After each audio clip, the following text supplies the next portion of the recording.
Alright, we are back with some Zelda. Let's get it going. Hello, everyone. This is Razorflamekun, and with me I have my commentator. If you'd like to introduce yourself.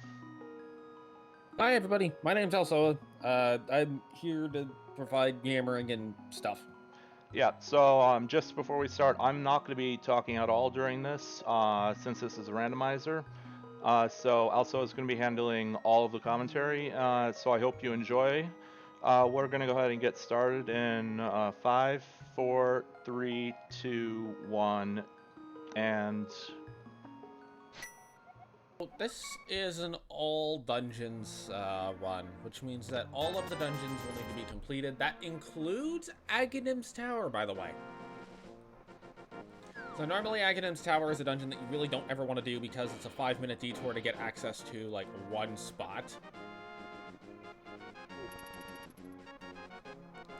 But in this case, we're going to need to do Aghanim's Tower, as that is required for all the dungeons to be considered completed. Now, of note is that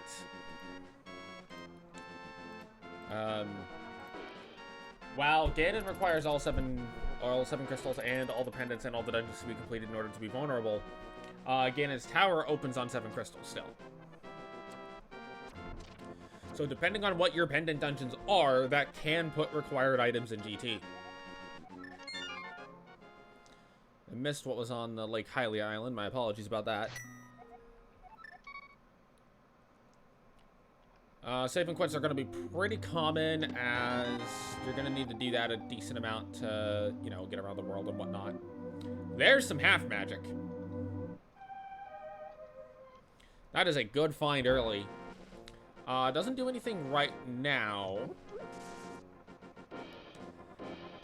Because right now, obviously, there's no weapons that have been found yet that require magic, but once you get a weapon that requires magic, that will become very useful to have. And are we going to get a lumberjack check early? Looks like we're going to do a tree pull. There is some magic there. Unfortunately, not that useful, as the half magic also gives you a full magic restore. We are going to go to the lumberjack tree, and we're going to see that it is a heart container. So not strictly required AGA 1 from that standpoint. Again, AGA 1 will still be required from the standpoint of you have to do all the dungeons. AGA 1 may yet be required for Dark World access. We don't know yet.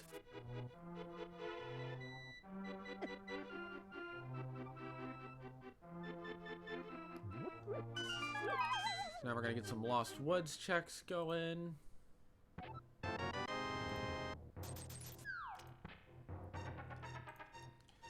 Looks like we have just a red rupee in the hideout.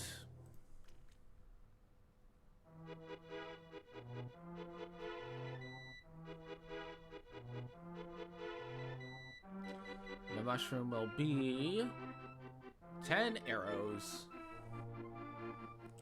Not really that useful. I mean, one of the things to keep in mind is that you can't actually purchase arrows, because there's no shop that sells them, so making sure you have arrows is good, but with no bow, there's not really a whole lot you can do with those, besides just kind of look at them and say, yay, pointy sticks!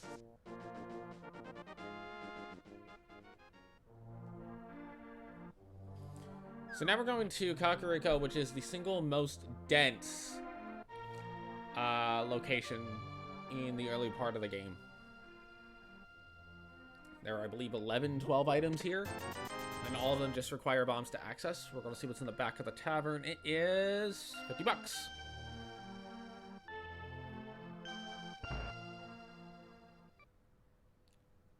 You're going to see 8 bomb purchase as well.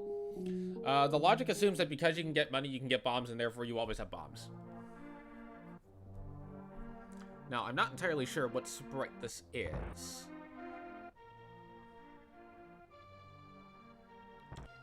Now we're going to get a look at Chicken Hut. There's a chicken under the pot. Surprised the chicken got down there. Or maybe the chicken was in the pot. Anyway, there's 10 more arrows. So far, nothing really major besides that half magic. Now, that half magic with an invincibility item, Moon Pearl, and Hammer will put Spike Cave in logic.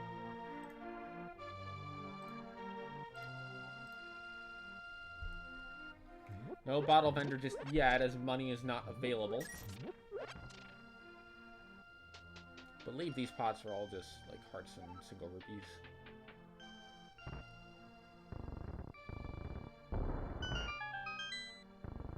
So this is pretty standard for your early game. Just check Kakariko, check a lot of your high density locations, kind of get a sense of what's where. There's your penny. There's some more bombs. More bombs! More bombs! Okay, so apparently Blind's hideout is just a bomb house. Gonna pick up all the pots. Gets another 10 arrows.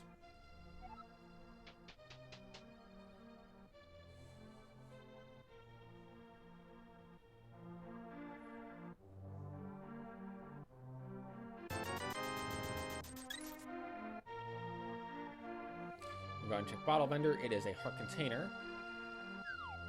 Nothing really major going there.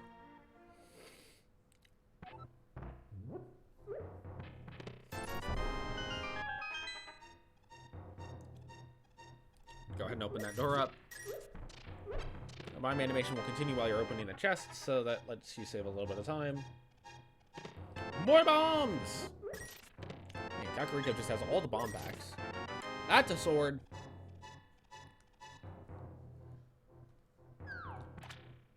First sword is good to get, as first sword does allow you to very smoothly do a lot of combat.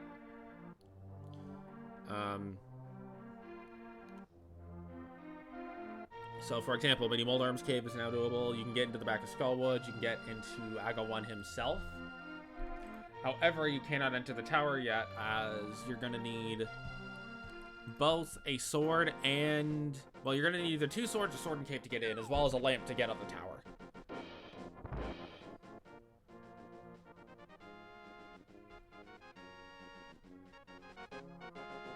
It's going to be a shovel on the ledge of the library.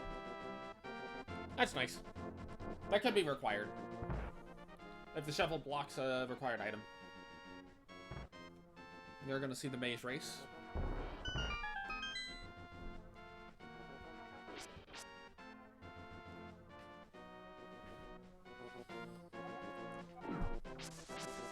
Normally you have 15 seconds to get through this maze. However, if you take a little shortcut that we should see here. That's a hook shot. And you can do it in about 8 seconds. That's kind of important. That's going to be required no matter what, because Ganon's Tower requires a hook shot after Moldorm 2. So to have that early is pretty good. It also opens up East Death Mountain once a glove and potentially a lamp are found. The question being if you want to do the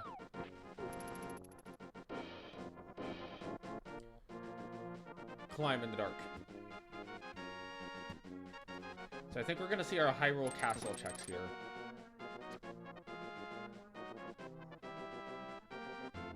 The hookshot does stun enemies, it does not kill them.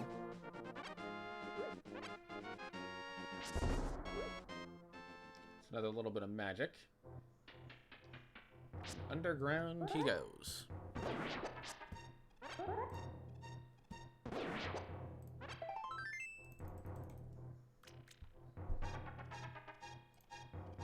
Gonna find a piece of heart there.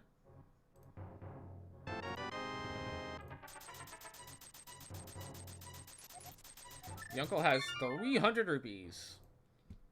It's a nice payday.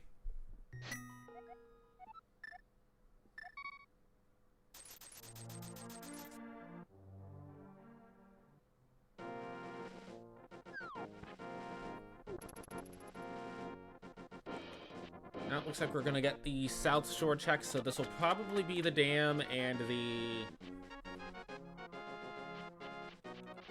mini Moldorm Cave coming up.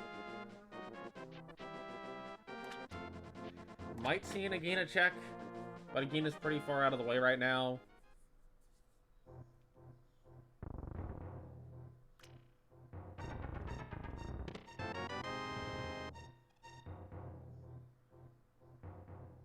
Gonna get a B in a bottle. That opens up Sick Kid to be checked. Also, it's a B.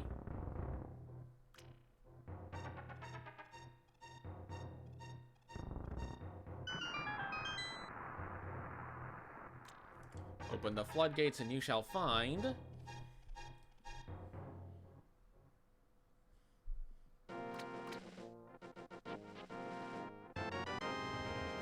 a fire rod, hello. Now that half magic becomes very helpful. Fire rod is an excellent weapon to have, especially when you combine it with the half magic. Looks like we are going to see the early Agina check here.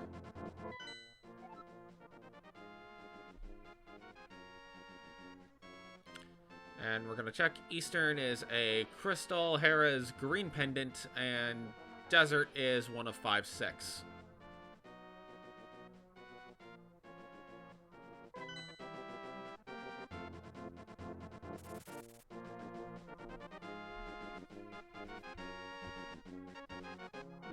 Not a bad setup, honestly. It does mean that there will be a bow available before Ganon's Tower, as you do need a bow in order to get through Eastern. However, you do not necessarily... Well, let me rephrase. If Eastern was not a crystal, your first bow could have been in Ganon's Tower because Ganon's Tower requires a bow no matter what, but if you don't need a bow to get into Ganon's Tower, then, well, bows can be there.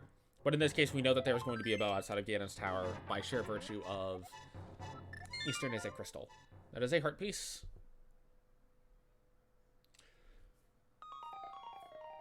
The green pendant isn't bad, because here it's usually a pretty quick dungeon, and once you can get into it, you just beat it.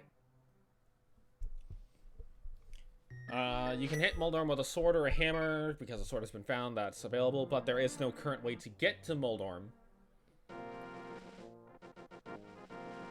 as glove or flute is needed in order to get up there. Furthermore, a mirror or hammer will also be required, as hookshot alone is not enough to get up to that portion of Death Mountain. Looks like we're about to have ourselves a mini Moldorm check. This game does have 5 items in it, just, you know, you gotta get in there.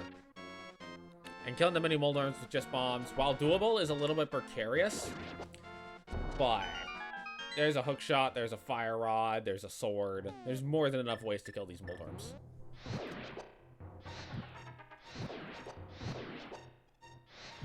Looks like fire rod is going to be the weapon of choice, given its speed. This makes sense. Moldorms are pretty fast. Well, let's see what's inside. We got a heart piece, we got a red rupee, we got 300 rupees, moon pearl, an early moon pearl, okay.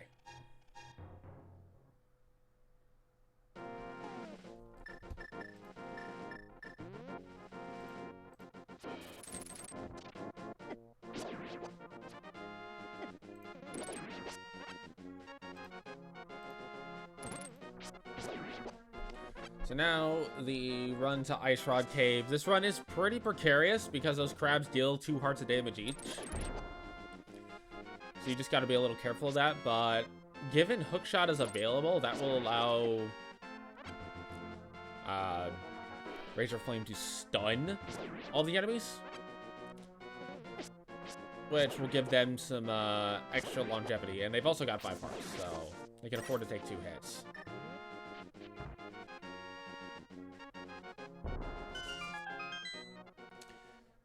And let's see what's in Ice Rod Cave.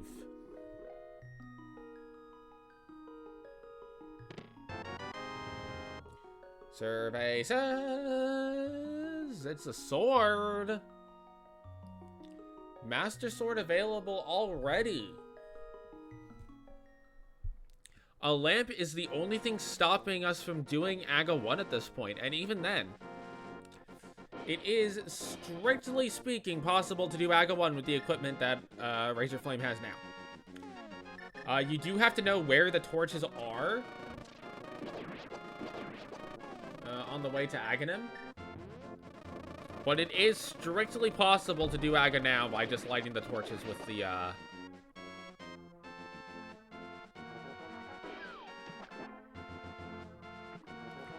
fire rod. And you can see a fake flippers is being set up here. My guess is this is going to be wrapped into Zora and waterfall checks. And it looks like also a hobo check.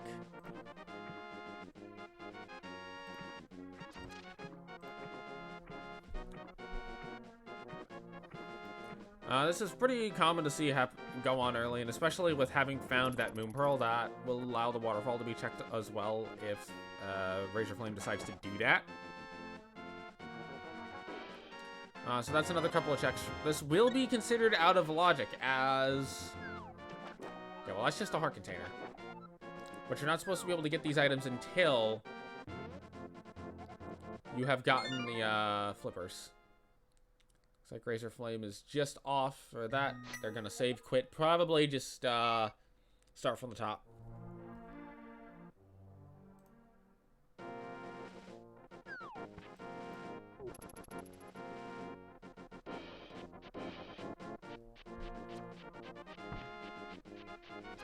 Yeah, it looks like they're going back to finish that big flipper off. With the money that they have, they can do Zora. So, Zora and the waterfall... So, everything that we're about to see will be out of logic.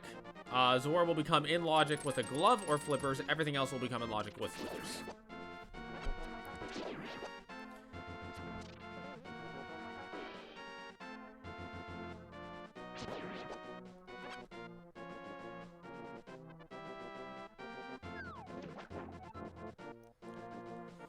Now to set the fake flippers up again. Nearly gets it there. I believe he was 1 pixel off. There it is.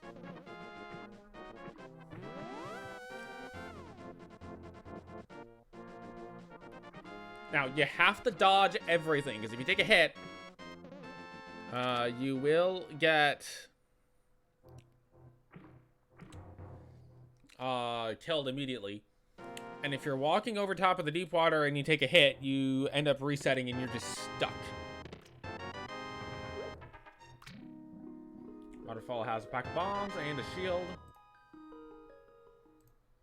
Looks like we're gonna see what is... Ooh, it's fairies in a bottle for the fairies. Okay, well, that kind of makes sense.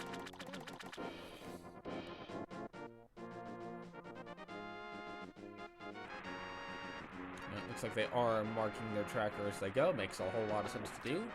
Let's see what's on the ledge. And they are going to give up their water walking. Just a red rupee on the ledge, so nothing, no harm there. Not having the flippers at this point. Let's see what King Ripoff has. Remember, this is still out of logic. But so far, we haven't seen anything in these out of logic checks that are, like, significant enough to make note of. Just like some heart pieces and heart containers and whatnot.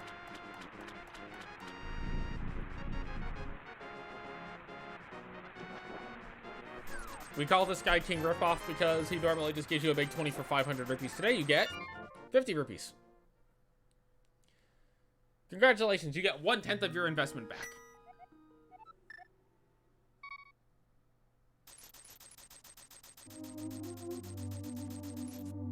So, with the weaponry that has currently been obtained, there's a couple places that Razorflame could go. Eastern is... While they can't complete Eastern the whole dungeon, they can do the middle port. They can't do the front portions of it up to the vanilla big key chest. Hyrule Castle is available, the portion that leads over towards Zelda. Sahasrah's Closet is still available. Looks like we're getting a sick kid check.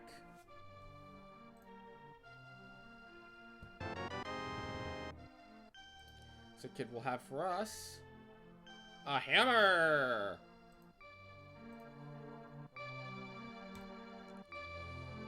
So, with that hammer found, Gloves opens up all of Death... Actually, Gloves does not open up Death Mountain directly. Gloves opens up Dark World, though. Razorflame is now a glove away from Dark World access.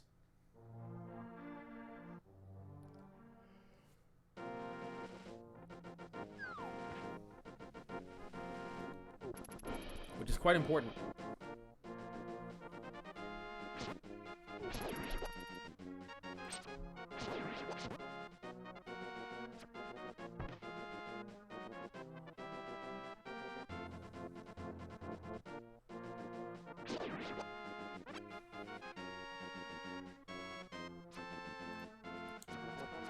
Looks like we're going to get our Sahasrahla check. So you can talk to Sahasrahla here if you don't know what your green pendant is yet. In our case, because we do know what it is, there's no real reason to talk to Sahasrahla. Even if Green Pendant was in Dark World, you probably wouldn't talk to him because, in a non-key Sanity Seed, you will know what all of your dungeons are. In a key Sanity Seed, oh my goodness, early Tempered Sword, let's go! That is not insignificant, So what does Tempered Sword do? Well, Tempered Sword deals as much damage as the hammer, which is as much damage as a Master Sword swing, which means that any instance where you would have used the hammer for combat, you can now use the Tempered Sword, which speeds up about 99.95% of the bosses in this game. The only one it really doesn't speed up is Arbos, and that's just because arrows are faster regardless of what sword you have. Elsewise, it speeds up every other boss. Even Vitreous is sped up by it if you don't have the silver arrows. If you do have the silver arrows, then obviously Vitreous is very quick to die to silver arrows. So now we're going to see the Eastern check.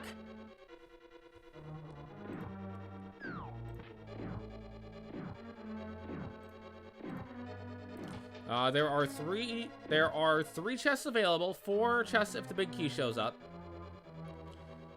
And that is a chest missed already. That could become a problem. Missing that chest could be a problem.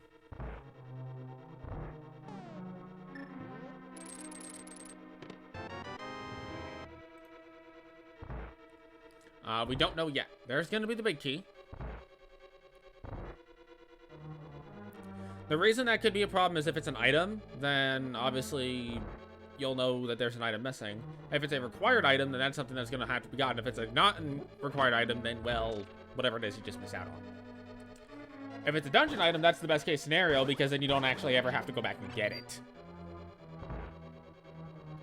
But hopefully Razorflame does know about that chest and does go back for it.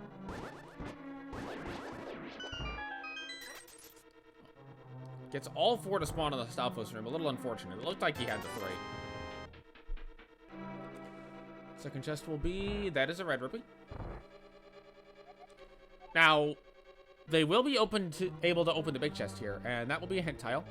A unique item requires the hammer. That doesn't say a ton. And the reason that doesn't say a ton is hammer right now is Dark World access, so that could be just about everything in Dark World.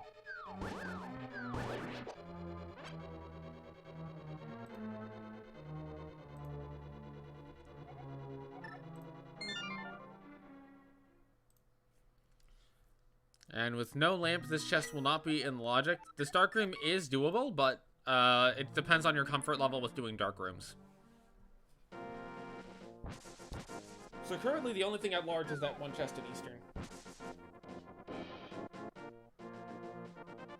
Looks like we're going to get a Hyrule Castle check.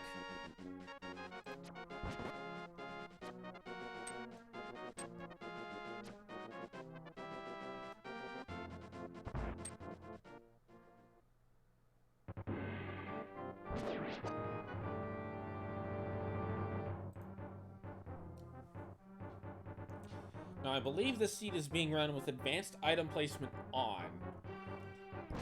That means that a couple of key rooms that normally would require a lamp do not require a lamp here. These include Eastern Palace's boss, because you can light the torches, the Dark Cross and Sewers, and I want to say the bottom chests of... I want to say there's some basement chests in Pod that are also in Logic with just Fire Rod. Eastern Palace Vanilla Big Key is not in Logic because there are no torches to light. Iga 1, even though there are torches to light, I believe is considered out of Logic if you only have Fire Rod. I'm not 100% certain on that one, but I'm pretty sure that's still considered out of Logic with just Fire Rod.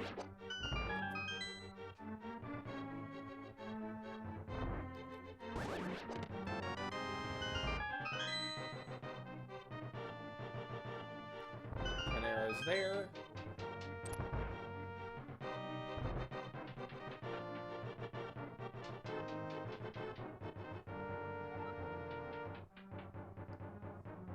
And down you go.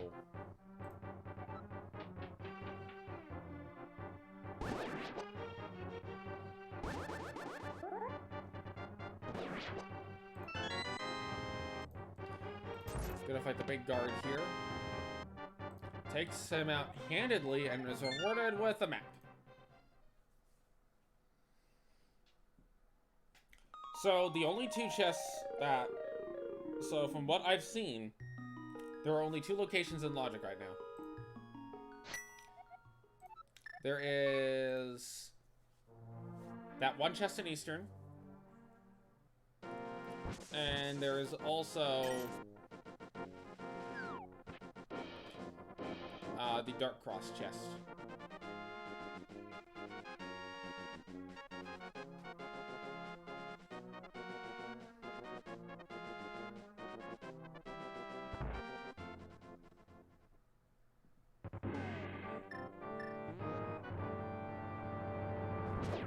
Looks like the Dark Cross chest is going to be the destination here. I do kind of like this. Certain things are in Logic with the Fire Rod.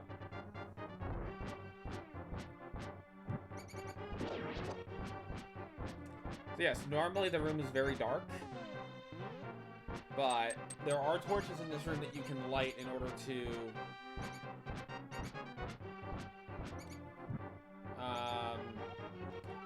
find your way around. Unfortunately, Razorflame is in the wrong location to light those, and they are going to take a save and quit to probably reset the room to get back in there.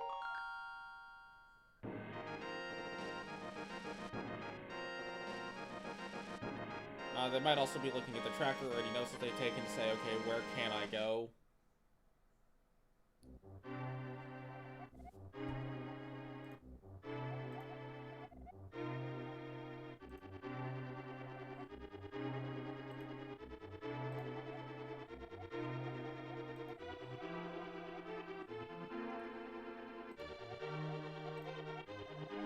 Probably what they're doing here is just kind of looking over their notes of where can they go, what's in Logic, what's not in Logic.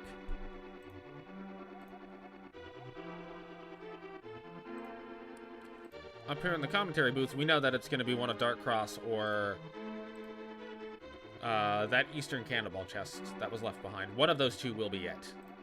Although I don't recall if a third item was found in Eastern or not. That Cannonball chest may be nothing if a third item was found in Eastern. I don't quite remember.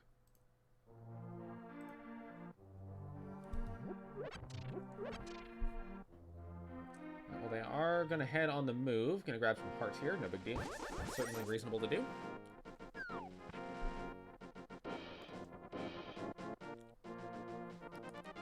Looks like they're heading back towards Hyrule Castle, probably to go back towards Dark Cross.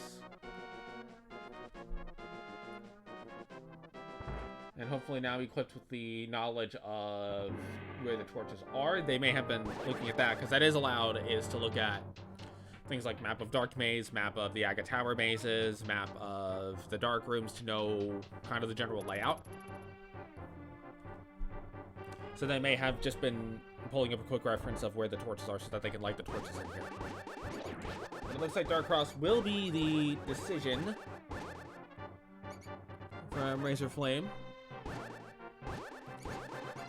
And going to use sword beams actually as a way to kind of see. I like that. Very clever and very creative. They may have gotten a little bit lost here.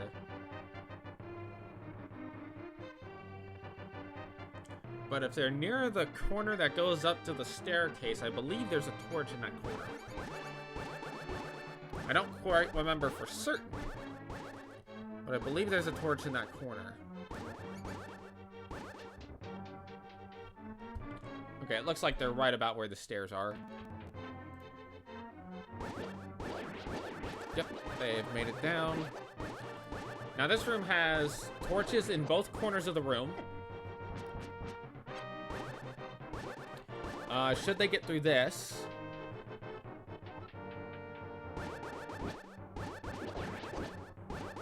Which they have. This is the Dark Cross. They are going to need to find the spots where it opens up to the left and right, and then in the corners on those left and right alcoves are going to be torches. That's a lamp in Dark Cross. That is a lamp in Dark Cross. That is in Logical's Fire Rod.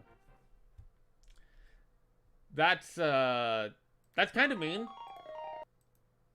Because now Aga 1 is fully in Logic. That's, I think, the meanest part about that, is Aga 1's now fully in Logic.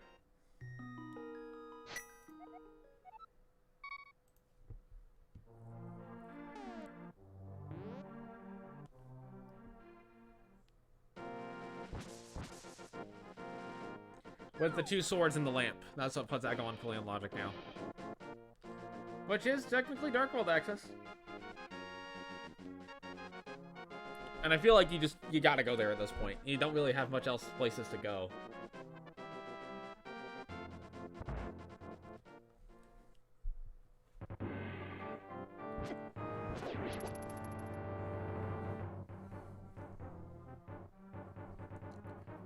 Well, looks like that's where Razorflame is going.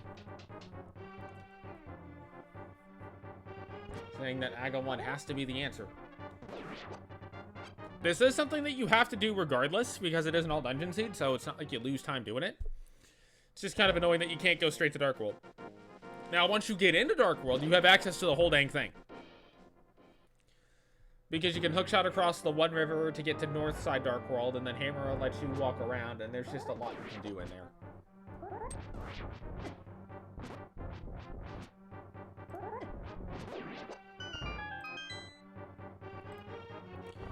So the Aga Tower climb is going to be pretty standard. Having Tempered Sword for it is very nice, because it kind of lets you just fly up the tower. But there's nothing really major that's going to be happening here for the next couple of minutes, as Aga Tower is literally just a straight shot up. Having the hook shot does allow you to stun all the enemies, which is very helpful. Especially in a couple of key rooms where you get items and whatnot. And by items, I mean keys. Or the pit room, as I call it.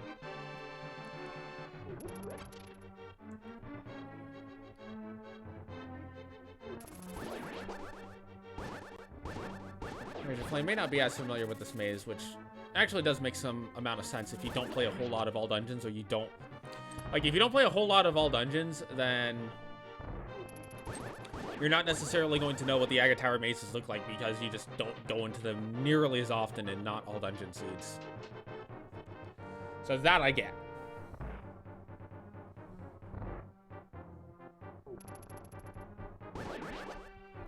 This is the pit room. This is the room that I think is the hardest to do with just Fire Rod.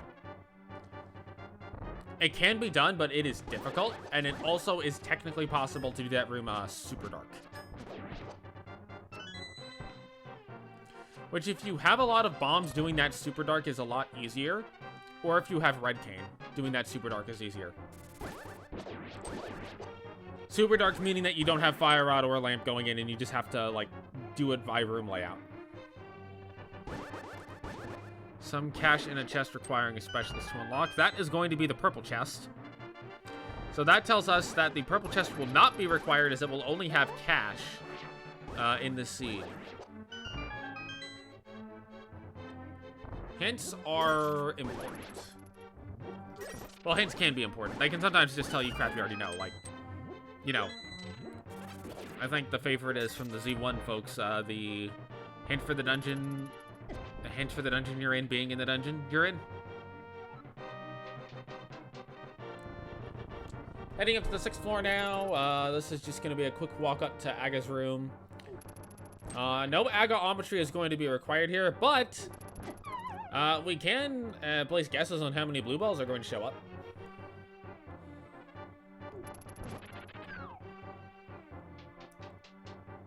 Blue balls being the community name for an attack where Aghanim throws a whole bunch of blue balls at you and you can't reflect them back at him. It is going to take 6 reflected orbs in order to defeat Aga 1 and start Dark World exploration. In vanilla, you would go this way to get to Dark World because of the lack of hammer and also story reasons. Here, we're doing it because of the lack of glove.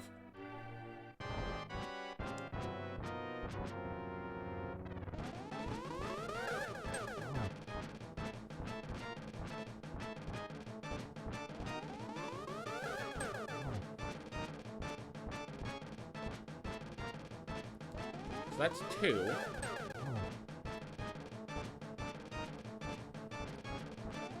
Three. So far some good RNG coming out of Aga 1. That's 1 blue ball. 1 blue ball is not bad. The average I think is like 2 or 3. And the first round of each one will always be, oh, that's a miss. Swing and a miss. The Agaometry was a little bit off. That's 2.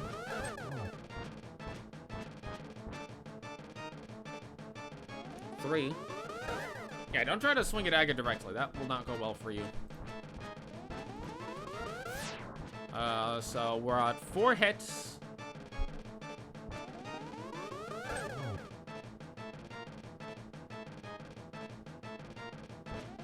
That'll be 5. No matter what, on the next round, Aga should die. The question is, will we get another lightning phase?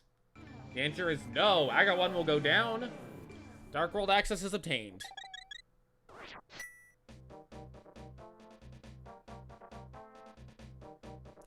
Now the light world state changes a little bit. Certain enemies are a little bit harder. Certain enemies are showing up in new places. That's gonna be a heart piece on the ledge. Gonna opt to pick that up.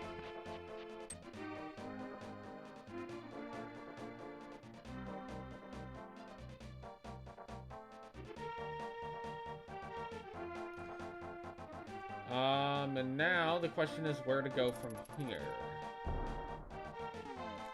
So, some high-density locations are a pod if there is a key in the first chest.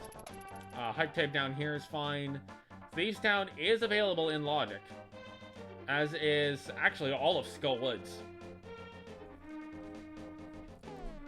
Thieves Town and Skull Woods are both fully completable dungeons at this point.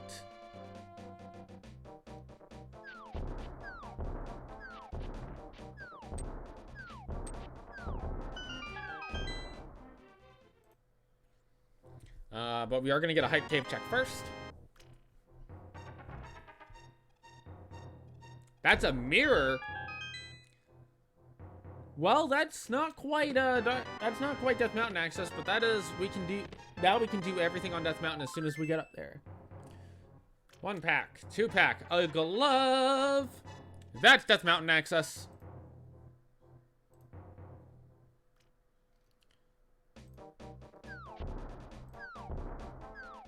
That is full Dark World access. That is a lot of access for a lot of places.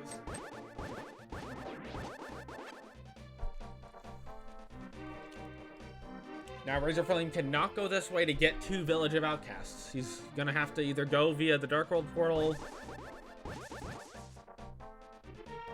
up near the Lost Hills, or up near the Lost Woods, or is going to have to loop around via the hookshot, but they can check Digging Game, Old Stumpy, and Cave 45 while they're here.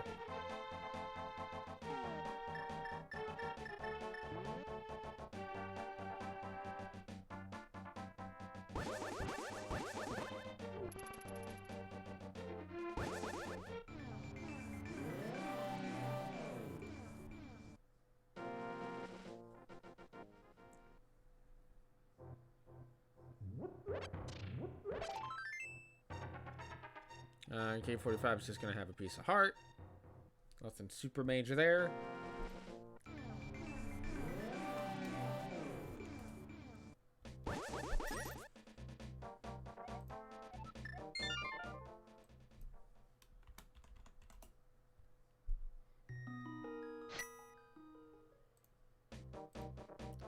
Like they are going to save and quit, but now with full Dark World access available to them, they can kind of go wherever. Now, note that you have to mirror in order to restart in the Light World off of a save and quit.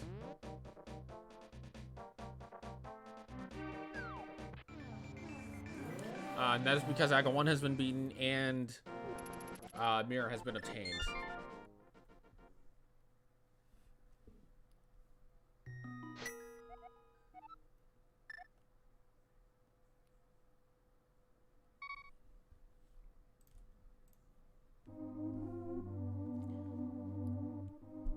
Looks like they are gonna go ahead and head up to Death Mountain here.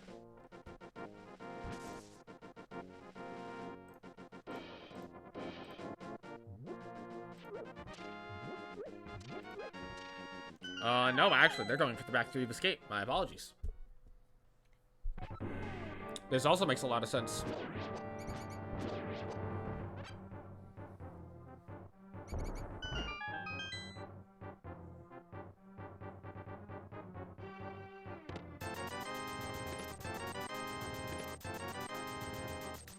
You get 300 rupees, the small key, and a red rupee.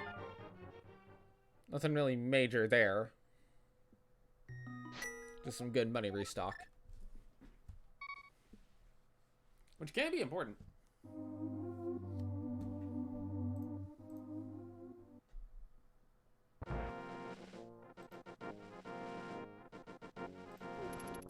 Now I think we're going to see the Death Mountain play.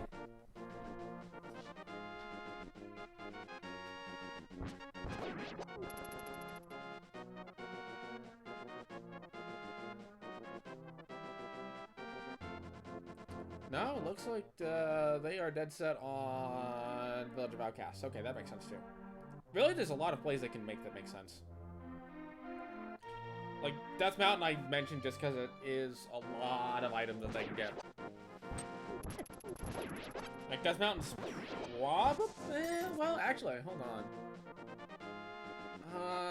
Yeah, Death Mountain's probably the most dense place they can go. But again, Skullwoods is entirely in logic, Thieves Town is entirely in logic. Those are two dungeons that are going to have to be cleared anyway, so both plays make sense.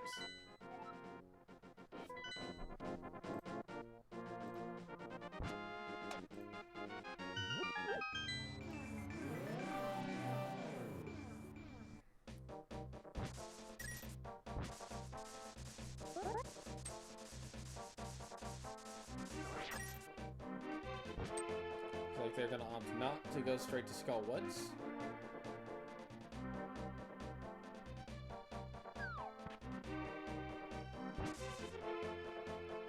Can't quite go down that way. They are gonna go check chest game.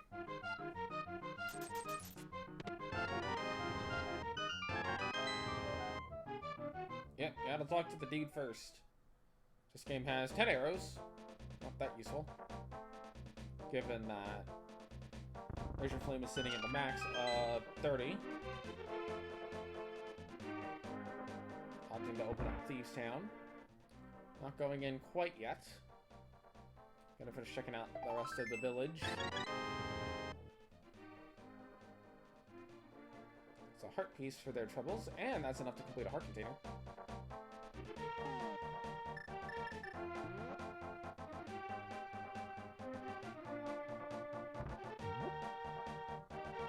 Gonna go check the brewery now. Held that bomb a little too long. Wasn't able to get it open with a bomb toss. We'll get it open on this run go, though, and just a red rupee.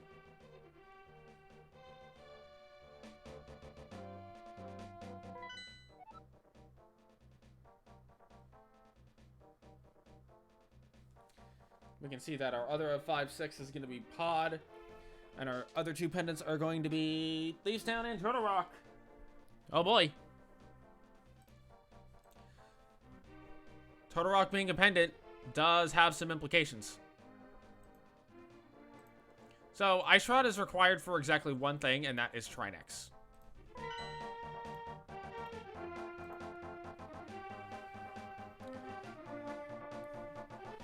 Ice Rod can be literally on any of the other 215 checks that are not Trinex.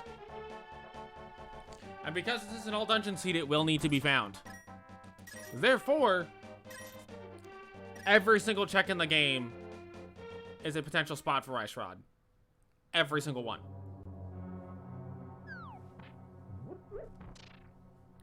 It's why in all dungeons you kind of want your really annoying... Like, honestly, in an all dungeon seed, I'd actually rather Turtle Rock be a crystal. Because then at least I know Ice Rod is not going to be in GT. Now, granted, we don't know what's in Turtle Rock yet. Turtle Rock could have something like the medallion to get in the mire, or the flippers, or the flute. There's a lot of items that could be in Turtle Rock that would force the Ice Rod to show up early if those items are on Trinex. Problem is, Trinex is exactly one check. So, that's not a real big vote of confidence. The more items we find that are not...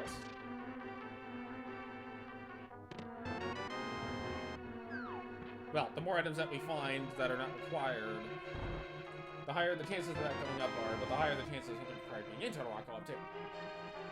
I don't know where I'm going with that. That's the first floor of Thieves Town. It is a pendant, so... It'll be up to Razorflame if they want to try to do this now, or if they want to come back later, if they think that... Basically, the gamble is if you come back later, you're gambling that nothing required is going to be in Thieves Town.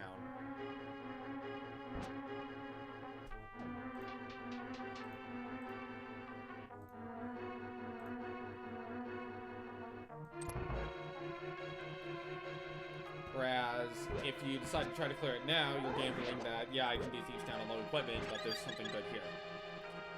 Both plays are kind of reasonable to make at this point, so... kind of player's choice on that.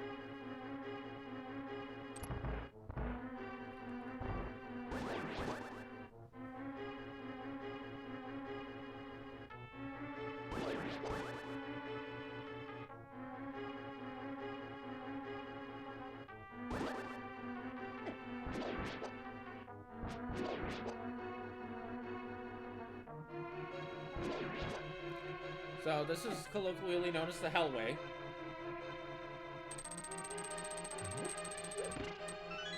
For good reason, some would say.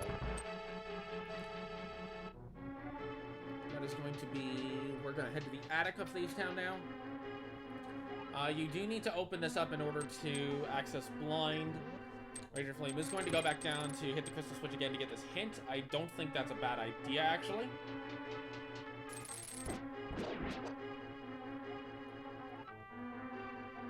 That hint could be very helpful. The Tower of Hera big key is in Tower of Hera.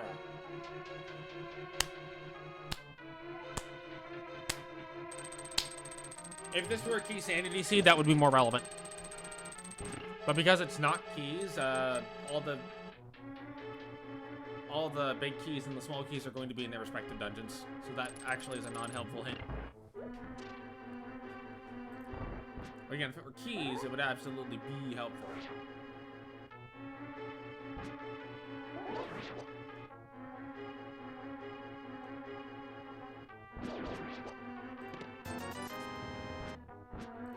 we're going to get to see the attic chest. It is a red ruby. This is important. You do need to open this roof up. If you rescue the maiden and don't open this roof up, you're in for a world of hurt. We'll go ahead and pull the fire rod out.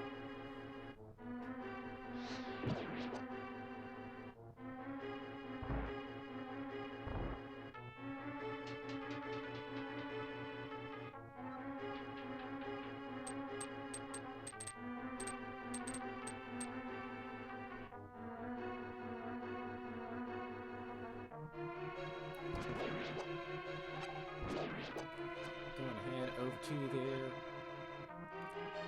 This room's basically just a check to make sure you hit the crystal switch. Now we're going into the basement of Thieves Town. There are 2 chests down here. Because the small key has already been obtained, this should be some number of items. Some number of items more than, like, 0. We're still missing the compass.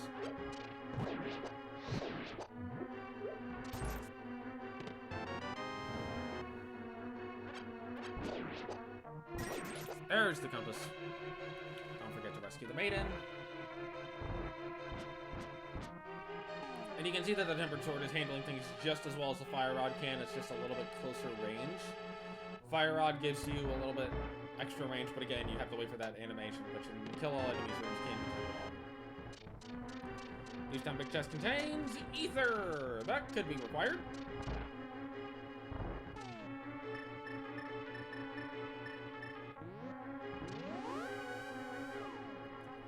One medallion is required. Each of Turtle Rock and Mire is a 50-50 chance of requiring the Bombos Ether or Quake.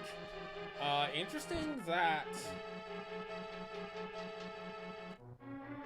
I've never actually seen a mirror to get the maiden back. I've normally just walked up the stairs.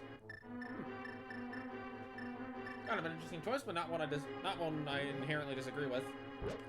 Having a fairy in a bottle will make this blind fight a little bit smoother, but you cannot hit blind with the hook shot. You're gonna have to use sword or hammer for this fight, and given you have tempered sword and sword beams, I think sword is the way to go. A novice skier often jumps to conclusions. Ooh, that's gonna be the first bit of damage coming in. First blind head attached. In this case, with no armor, you're going to want to take hits from the fireballs instead of the heads themselves. Reason being is the heads themselves will deal 2 hearts of damage, the fireballs will only deal 1. Same with the laser. The laser also deals 2 hearts of damage. Looks like the fairy in a bottle will come into effect here, giving Razorflame 7 hearts, and hopefully, yep, that is enough to take out Blind. Blind goes down, just gives a piece of heart, but that is our first dungeon complete. That is a pendant obtained, but more importantly, that is a blind fight that is now dead.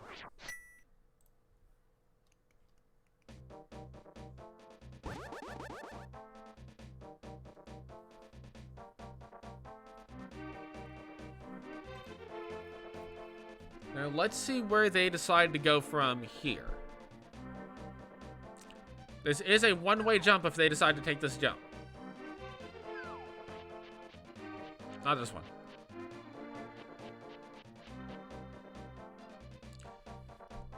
This one coming up over here is going to be a one-way jump.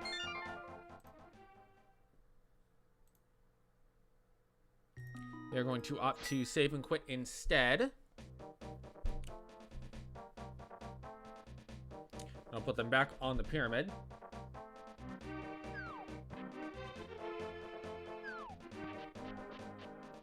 And let's see where they go from here.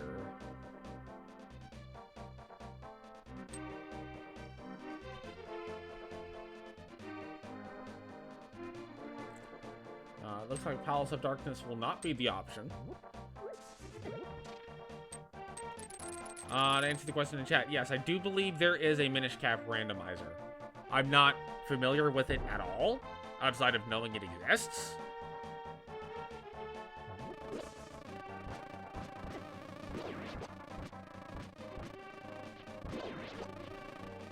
Looks like Razorflame is going to opt to go for the Graveyard Light here.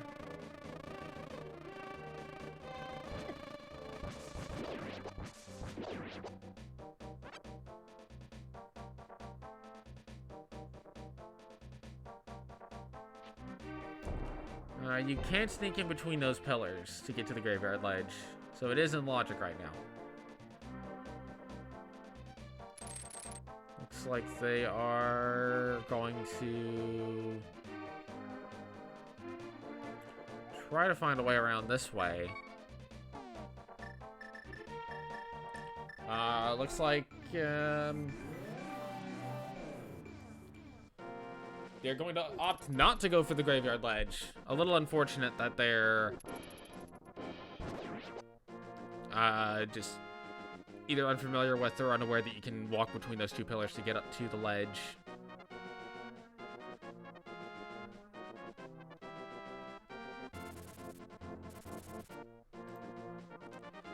I do expect a Death Mountain check at this point based on the way that they're going.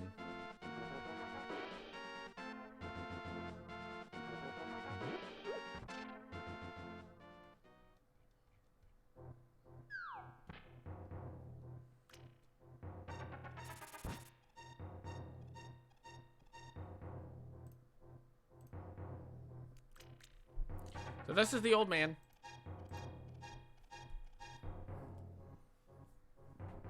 Old man is gonna say, hey, I need rescued. And you're gonna say, okay, I'm gonna rescue you. If you dash while walking with the old man, you move slower. Fun fact.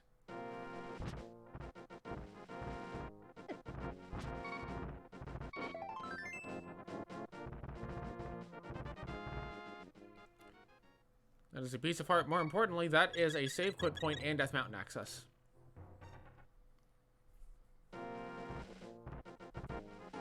And all of this Death Mountain is available now.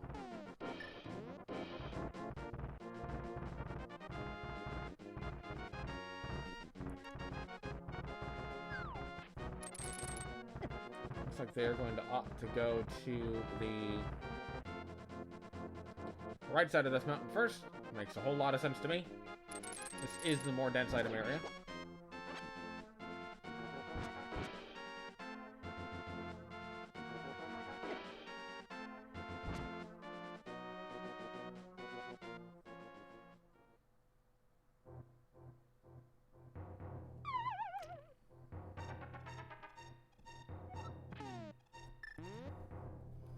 Checking the items before going up top. I like it.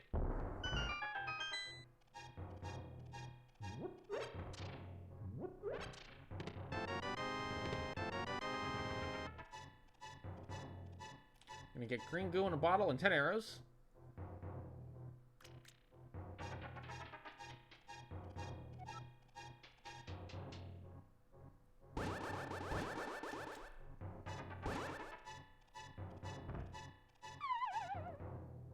Are they...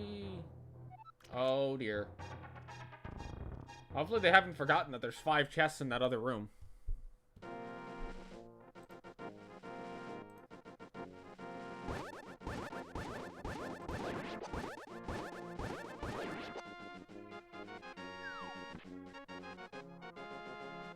Not entirely sure what type of tracker they're using.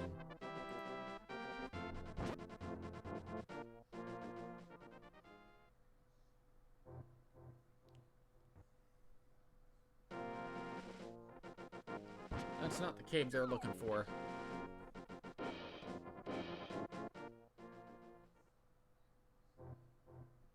Okay, it looks like they're going back in. And they're gonna go up the stairs now. Hopefully they go back down. That's 5 items that are being left in this cave.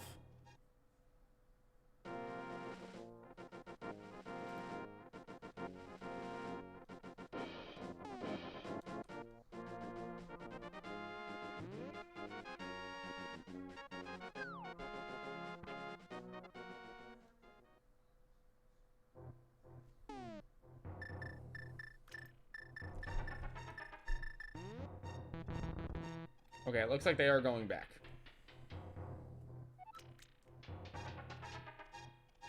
Looks like they are going back for these 5 items.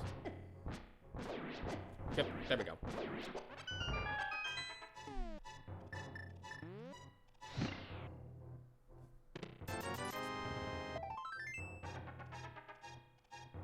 Let's see if there's anything useful up here.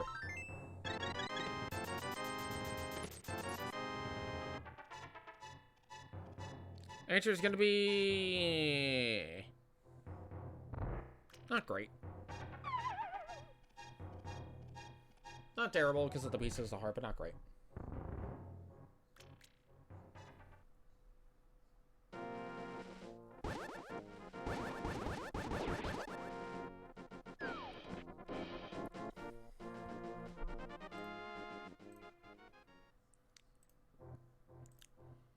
Now they can safely go up to the top and exit Paradox.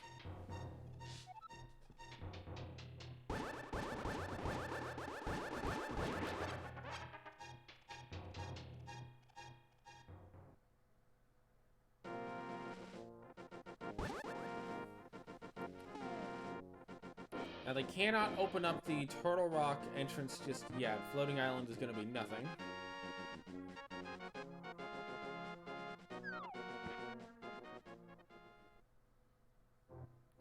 They are going to check Spiral Cave.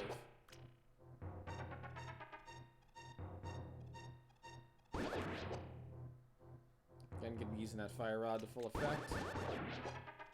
Spike Cave will not be in logic for them as they do not have any invincibility items. If they had invincibility items, then it would be in logic due to the half matter and also the green goo in a bottle.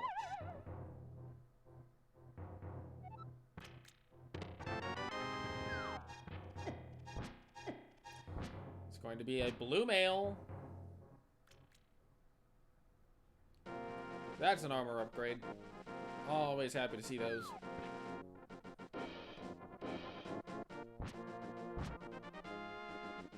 Looks like they are going to climb back up Paradox to get over to the Tower of Hera.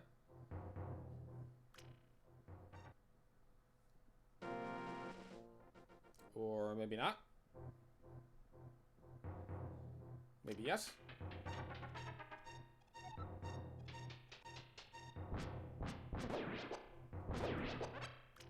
Looks like a yes.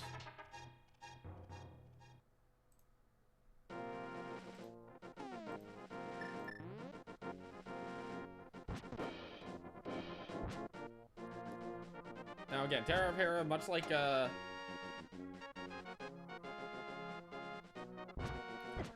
Thieves Town, is a pendant. It is a green pendant, so there is an additional item that comes with completing it, but is not strictly required unless there's a required item on one of the 3 spots. However, because it's an all dungeon seed, it will need to get done.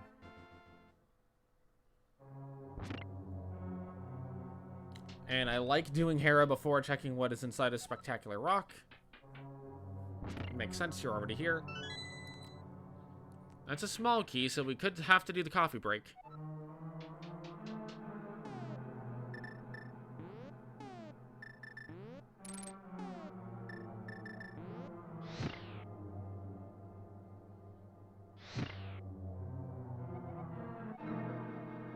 I ought to use the Fire Rod to hit the crystal switches. Sweet corn on pizza is a great choice. I would respectfully disagree. We are going to get to do the coffee break, folks. So this room is called the coffee break because, like, there's just not a whole lot going on. You just have to dodge the tiles, and you can set it up where if you... Yep, just like that. Perfect. So now you just kind of wait. Once all the tiles dissipate themselves, you'll be able to go through the door, which will lead to the big key in this instance.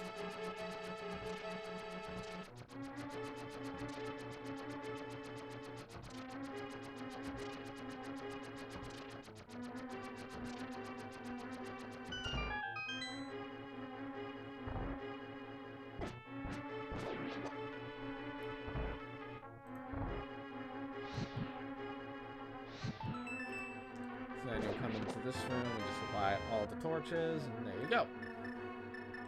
That's your big key.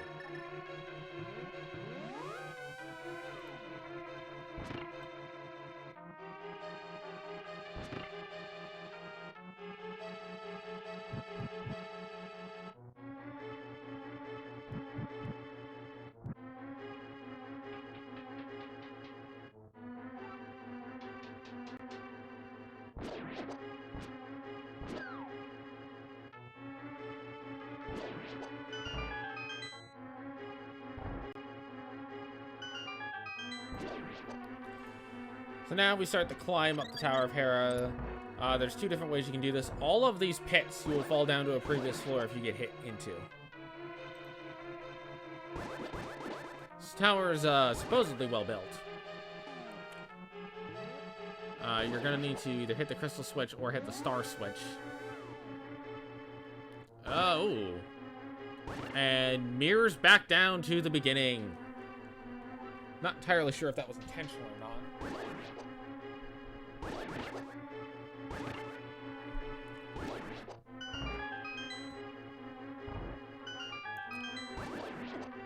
Looks like they absolutely want the crystal switch to be orange as they climb. Almost falls into the pit, catches himself. There's a lot of star switching that's going to need to go on here.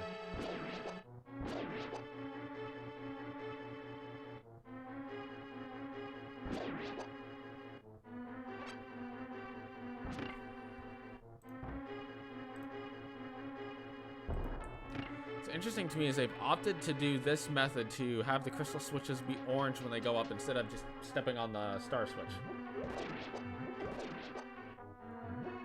Now, because they have the hookshot, they can hookshot up to the big chest if they so choose. They could also fall down the normal way. It's going to be a heart container.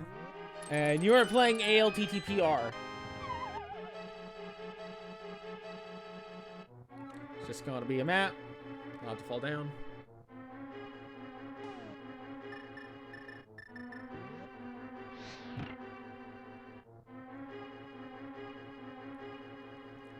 So they are going to hit the crystal switch there to get through.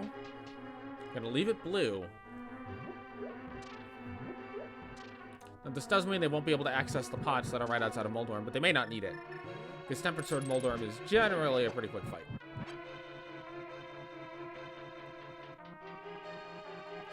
Takes care of one of the fire breathers and is gonna head up to 5F. And really, 4F to 6F are all just one big room each. Avoid all the holes. Head upstairs to the boss. Now, as you can see, Moldorm's Arena is one that you can fall off of. You've got to be careful, though, because you'll fall down one floor for any hole that is on the outside. If you fall down that middle hole, you will fall 2 floors. Some common tips or strategies you can use against Moldorm is exactly that. Hold your sword out against the direction you're going to get pushed.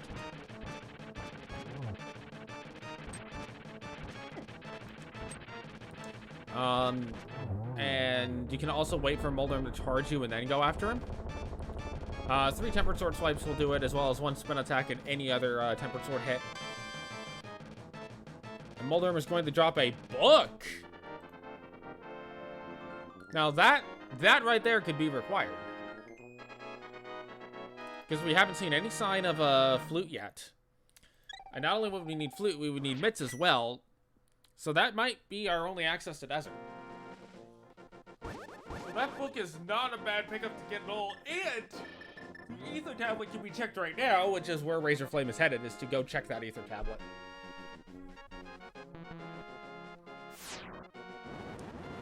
And because it's a randomizer, the power of Ether has been replaced by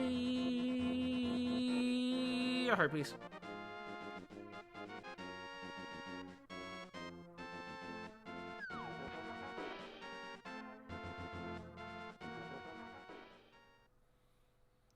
So let's see what's inside this spectacular rock cave. That is a heart piece.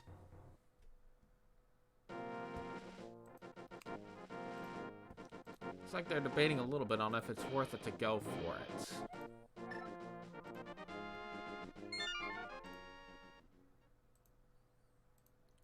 And it looks like they will not be. So, Desert is now available. Skullwoods is still in Logic. The first chest of Palace of Darkness is in Logic, although not all of it is. Unless that first chest is a key, in which case more opens up. But the right side of Palace of Darkness will be out of Logic until a bow is found. It is possible to get in there using a potion, but difficult.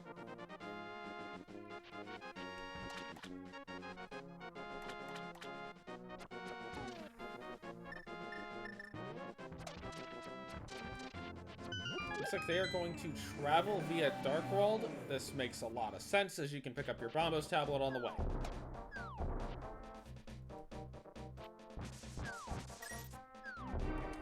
bombos can be a little bit of a pain to route in, if I'm being brutally honest.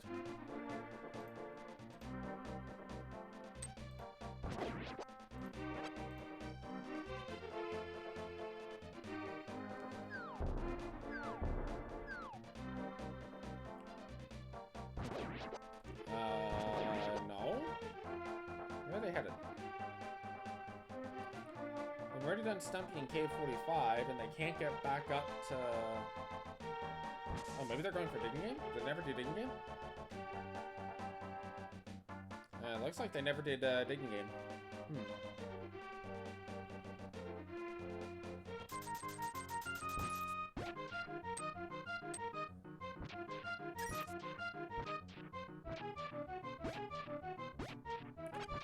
Well, time to go digging.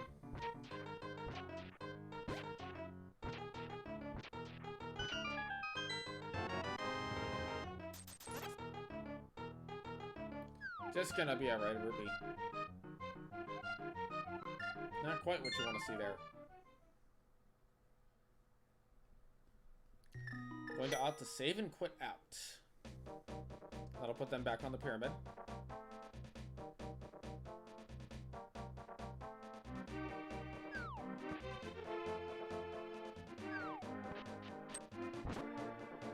Let's see where they decide to go from here.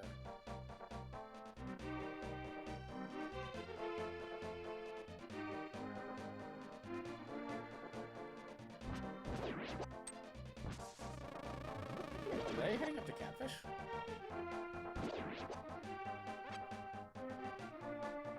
They are heading up to Catfish. Looks like they're taking care of a lot of loose one-off checks now.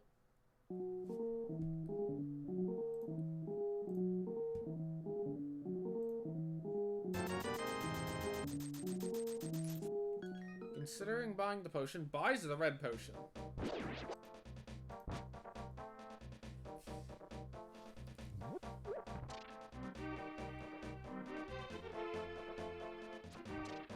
And yeah, it just looks like they're going to take care of some of their one-off checks.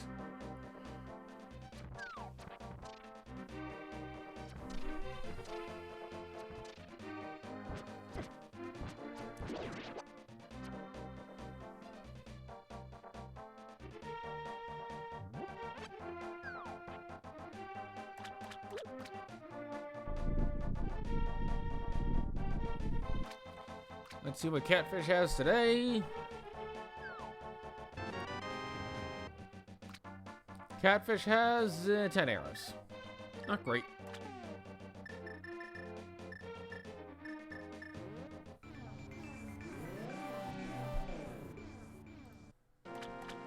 Managing in this game is hard, by the way. Like, it legitimately is actually kind of tough to do. You might not think about it, but it is.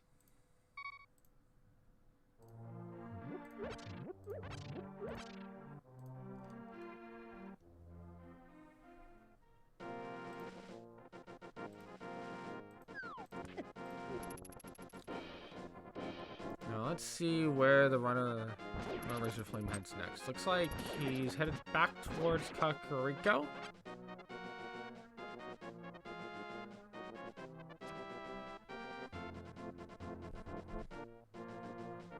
Yes, looks like he's headed back towards Kakariko.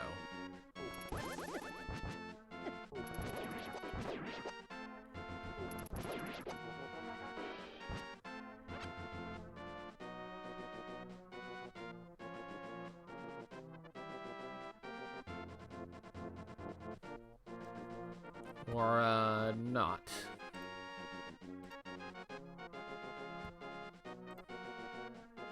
Or maybe yes? I don't actually know where Razorflame is heading here. Looks like they might just be taking their notes on what they haven't done.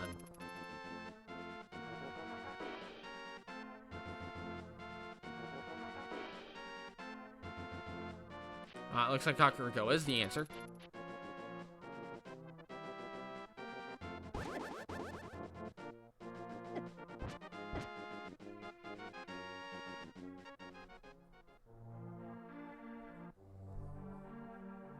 Maybe gonna head to Dark World through this portal? Perhaps the Skullwoods play?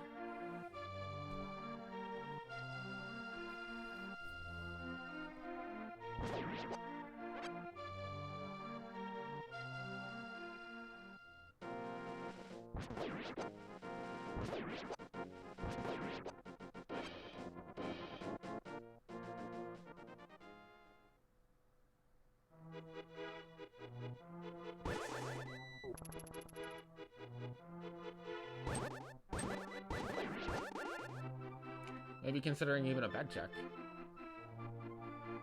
Looks like bed check is on the docket.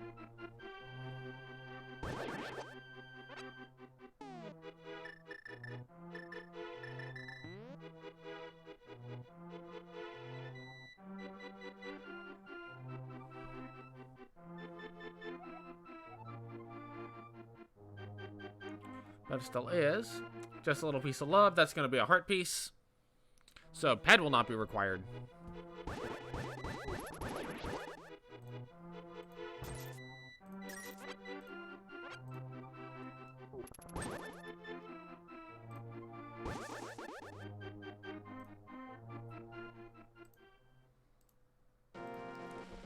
Looks like now the play will be to go to Dark World.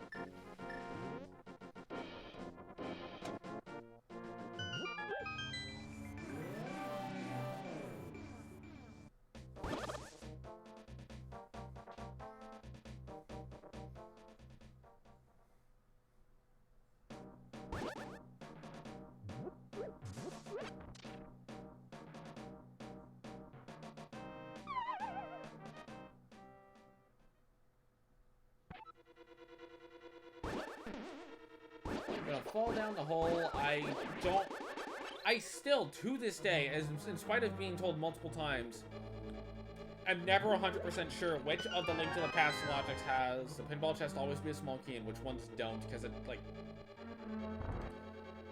it's already, I think, changed once, and just immediately going for pinball chest, not even worried about the prison pop chest. Perhaps considering doing this and then mirroring out, that's actually not too terribly a bad idea. Gonna get the big key.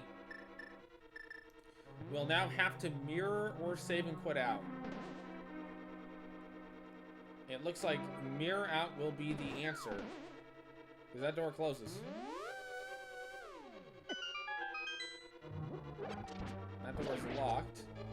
Now, if there is not a key in Pot Prison, this will lead to a save quit no matter what. If there is not a key in Pot Prison, you'll have no choice but to save and quit, as you'll be key blocked out of getting into the rest of the dungeon. And that is very possible that this is not a key. I'm gonna take a spill into one of the pits.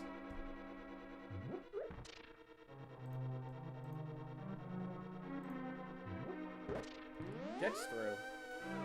Now let's see what's in the Pot Prison. Accidentally mirrors. We've all done it. Fuzzy beetles are immune to fire rod.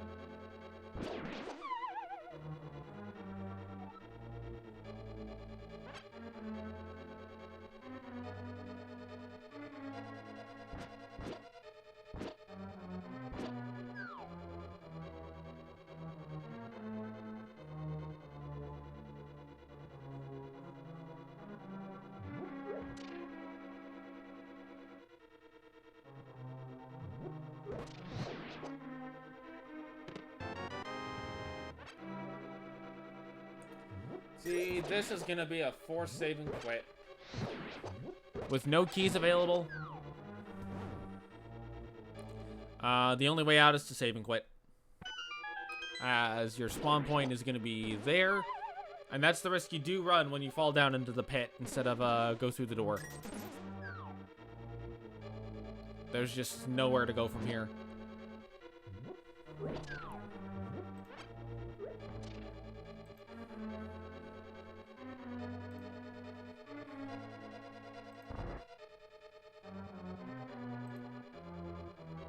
So that door closes behind you, and this one up here is locked. Perhaps gonna look for a key into a pot, but fortunately there is no such key.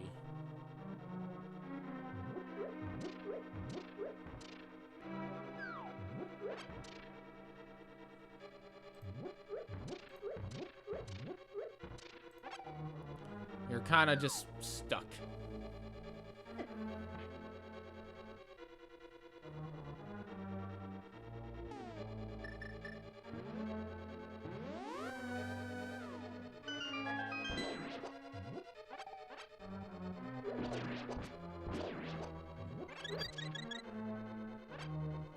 Might take them a little bit to realize it, but they're just stuck here.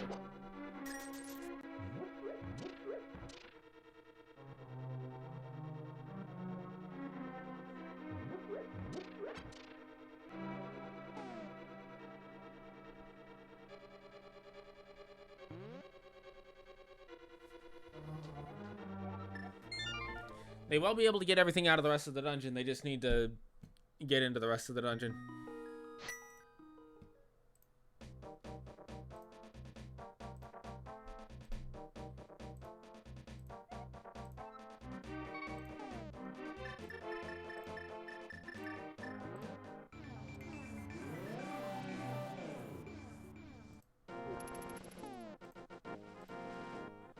Gonna head back to the light world, at which point they're gonna need to make their way back to Kakariko. And with no flute, fastest way will be to save quit and go to Sanctuary.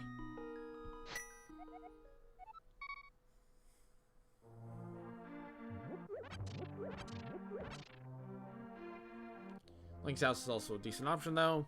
I think it's a little bit faster from Sank just because that puts you on the north side of the village to begin with. Don't quote me on that.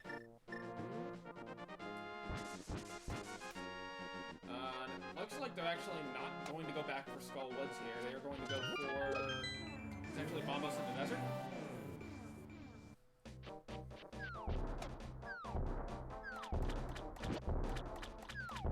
This looks like a potential Bombos into desert play.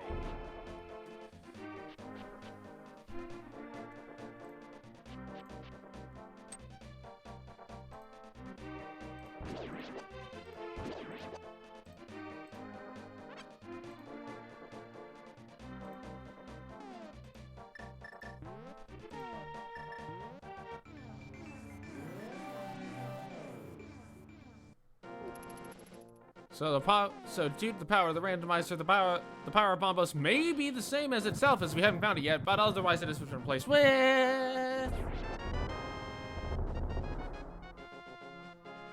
It is not itself, it is a shield.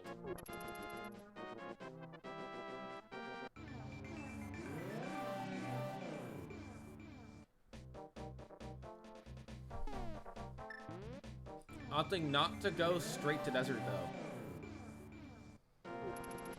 Oh, they are gonna opt to go to the desert. They just wanted to go this way. Probably just not worried about jumping off the cliff. Seems reasonable.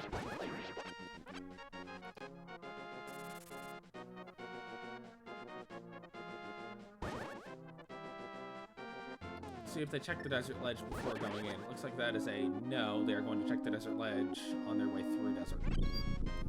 This is a dungeon they might be able to fully beat. It depends on what is on the torch. It all depends on what is on the torch.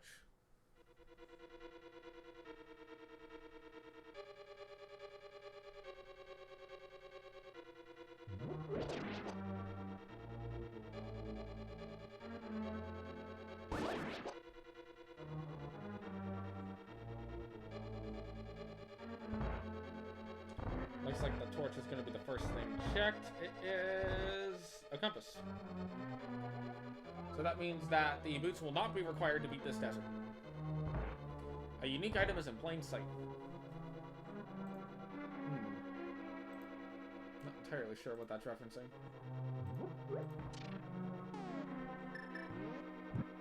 Could be that hookshot on the maze race. And then the torches will do you no good. You need to hit the button under the pot. It allows you to get the big key. And you will need that to get the small key out of the big chest in order to go to the right side of that.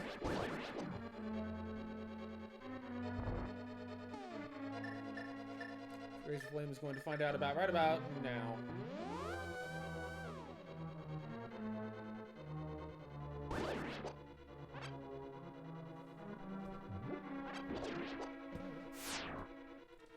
one thing I did kind of like about Desert Palace always, is that it's just so big and open.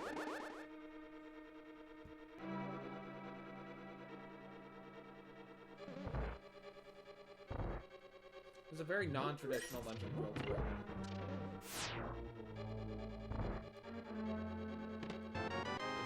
This will be the small key. I'll get you in the right side of desert. With no item seeing it, you probably want to check that.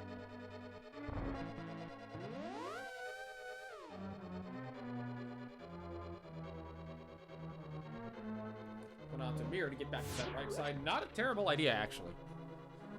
Really not a bad idea.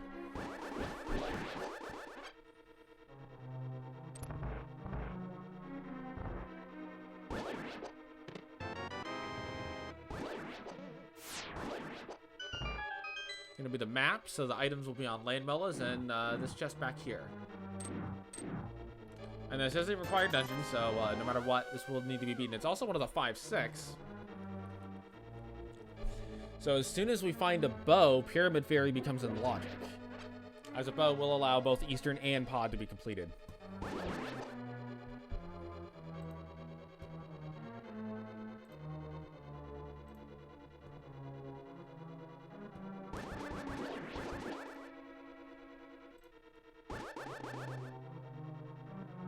We should get a desert ledge check while we're up here.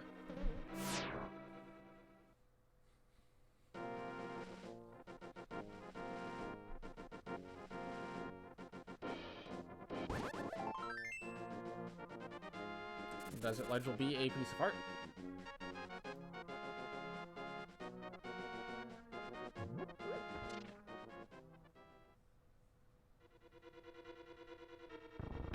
Then to the back.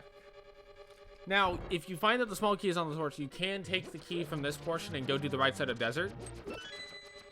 However, that will not be considered in logic. Logically, you will need the boots to get both of those items. Or if you're in key sanity, it locks you into making sure you get the desert small key.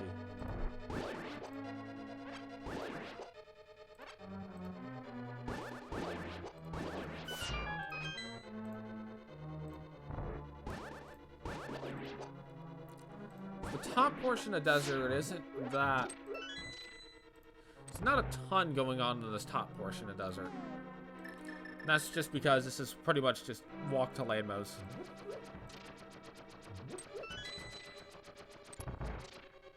Fire rod or lamp will do you good here. As long as you have any way to make fire and light torches, you're fine. We'll not be able to kill this Igor, as that requires a bow.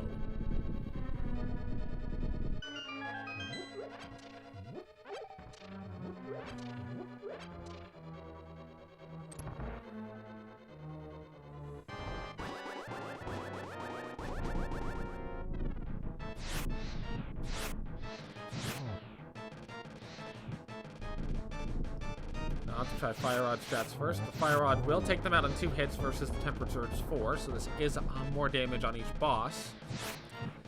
It looks like the one head, looks like the one landmill is actually going to get the fast spawn. But it will go down. That is a dead landmos, that is a red rupee, and that is a crystal. That is 3 dungeons complete out of 10. Plus Aga Tower, so... Sorry about that. Not bad progress whatsoever so far. Not bad progress so far. Question will be, where to next?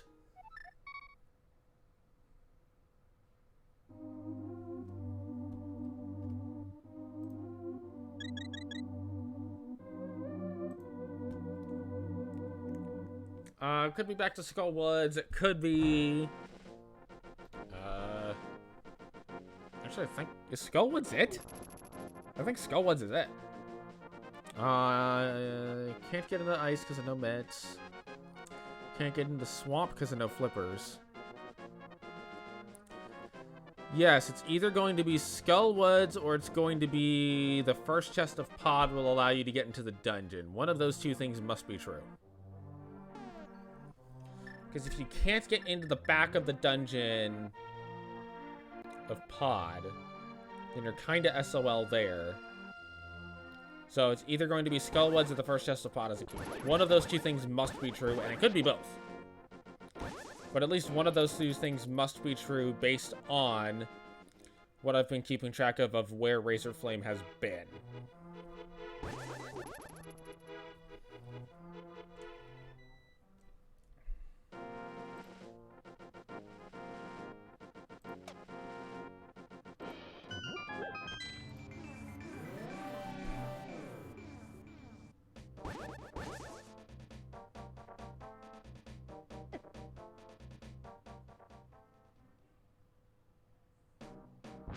Looks like Skullwoods right now is the answer.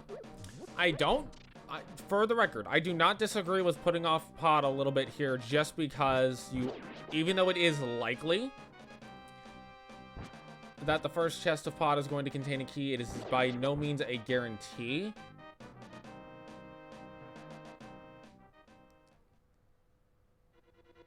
That the first chest of pod will be a key. Good sneak around that hole, by the way. It was really good to get.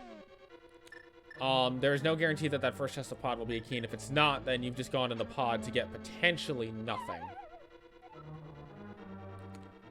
Looks like they are going to try to set this bomb jump up.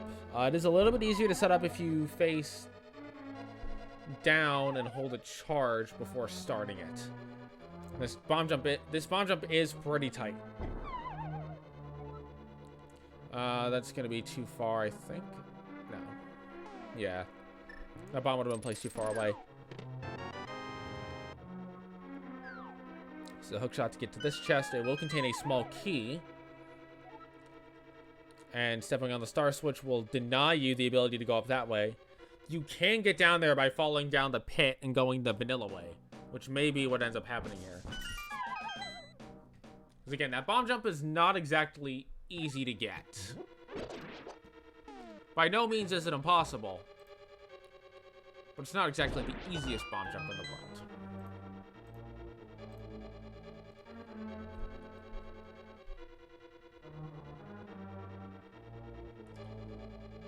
Now what you can do here is you can walk around the edge of the room to reach the switch, but you can also just hit the star switch. And hitting the star switch will get rid of all of the blocks, and you can go across. And then you can open up the big chest. And I believe that... No, that is not every item in the front portion. The remaining items in the front portion are going to be in Cane of Samaria chest, as it's known. There's an item in the back of Skullwoods in that first room, but you have to go down. And then there's obviously the item on Moth, along with a crystal. But yeah, I think based on what I've seen, it's either going to be in here or in pod. And if it's going to be in pod, either the first chest will be a crystal or...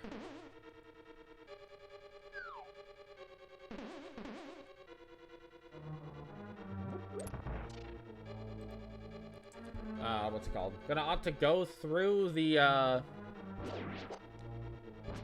pinball room. That will just lead back to where they were. They are going to need to go into that left entrance over beyond the set of bones in order to progress in the dungeon.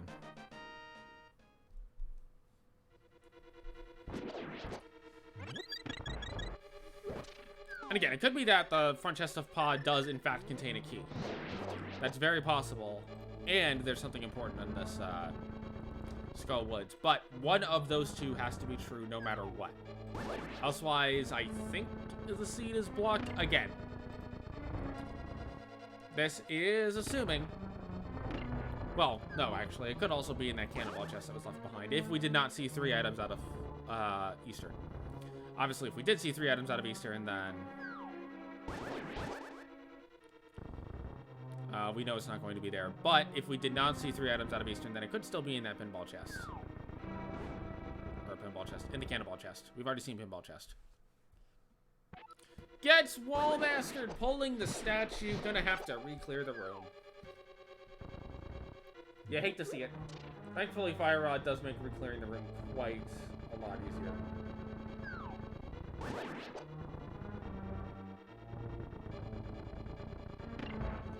You don't actually have enough move speed while you're pulling to avoid the, hand.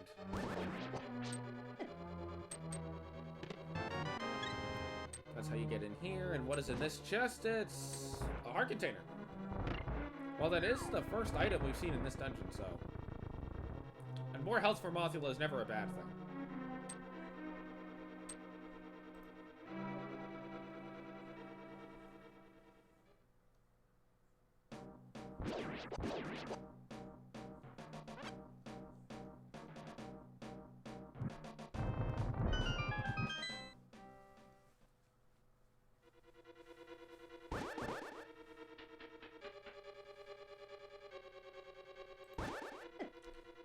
Check this bottom chest. I like the call to do this now because there's an argument to be made that the boss will, that because the boss is required to kill anyway, you might as well go to the boss first.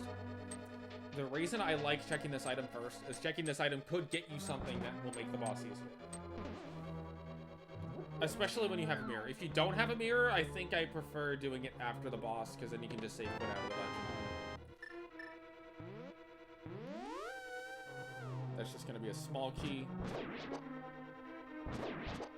So the boss will have the other item.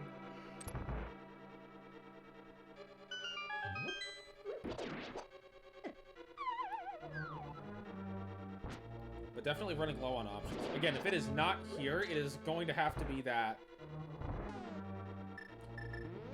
good sneak around the pit, by the way. If it is not here, it's going to have to be that Pod's first chest either has the item progression or contains a small key which will allow you to have the progression anyway. Now, Razorflame did buy a red potion, so they do have a full heal available for this fight. Furthermore, they do have a green potion as well.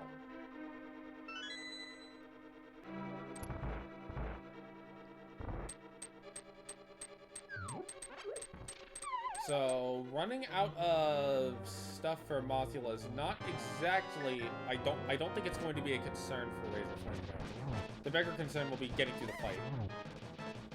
Going to opt not to use the Fire Rod to start things off, instead using the Tempered Sword. I believe it does deal more damage than the Fire Rod. But again, because Mothula... Like, if you look at the room, there's a lot of spikes, and enemies do take damage when you knock them with the spikes. Mothula, in order to be a reasonably fair fight, has to be immune to the spike damage. So if you knock Mothula into the spikes, she won't take damage. Thankfully, Razor getting a very good fight against Mothula and gets a mix for it. That opens up a good bit more. That opens up Dark Death Mountain. That opens up some additional caves that can be checked in... Dark World. That opens up the Breadsmith chain, which we know that the purple chest will not be anything, but the blacksmith himself could be. How am I so good? I'm not quite sure what you mean by that. I'm not quite sure what you mean by how am I so good. But let's see. Hammer Pegs is open. Ice Palace is open via Fake Flipper. Dark Death Mountain is open. Turtle Rock may actually be open right now. It would require Ether, but Turtle Rock may be open.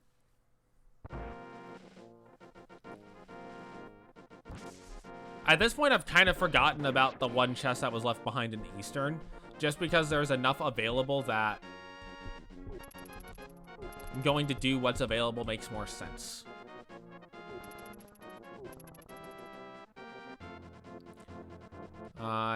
Looks like they're thinking about going to Dark Kakariko, potentially Blacksmith and Hammer Pegs here. And it seems like the general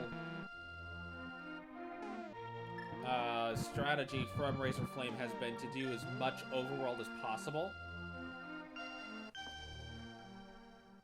Interesting that he opted to burn some magic to use his green potion there. Not entirely sure I understand what that was for, unless it was to open the bottle slot up to get red potions. That's very possible. Or open it up for fairies. That could be the case.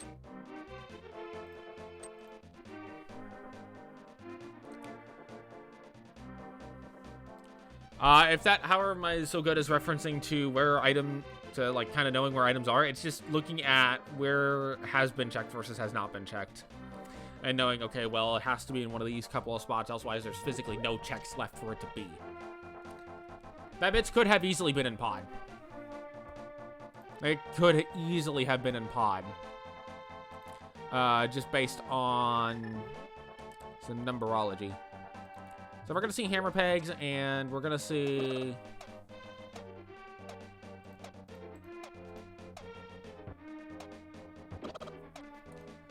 probably the blacksmith returned. If Razorflame remembers the hint that there's just some cash on the purple chest, I don't think they'll go do the purple chest. I hope. They might do it anyway, because they might want the money, but... more than likely, I don't think we're going to see a purple chest here. That's just the red rupees. Starting to leave the red rupees behind, as they're not needed now.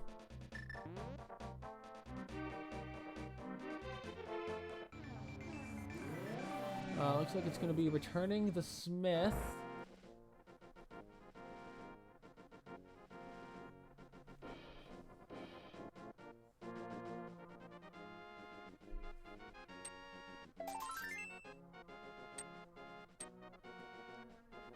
To get a piece of heart. Now we'll see if they decide to do the purple chest for that money, or if they say, I don't need this money, I'm not going to go for the purple chest. Looks to me like they're saying no purple chest necessary. Move on. The question will be, where do they go from here? Because right now, the most dense place as far as location... the most dense location for them to go to right now is going to be Dark Death Mountain, even factoring in Pod's potential for a key. Dark Death Mountain is still a better play. Because Dark Death Mountain is 6 guaranteed items at a minimum. Potentially more depending on Floating Island and if you can get into Turtle Rock with this Ether. Obviously, if you can't get into Turtle Rock with Ether, then that's not going to be items. That's a cape required. That's going to be a cape required for this seed.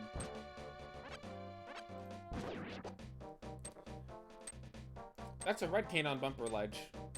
Bumper ledge requires you to have a bumper, requires you to have a cape so you can phase through a bumper to get to the exit at the top.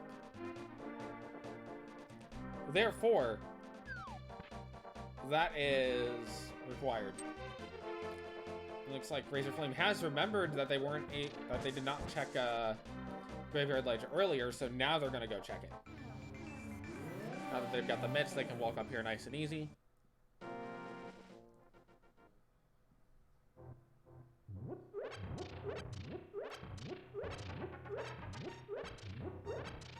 I do wonder if we see a save quit after this cave and a ride up to Death Mountain. That's just 300 rupees. Not really that useful at this point.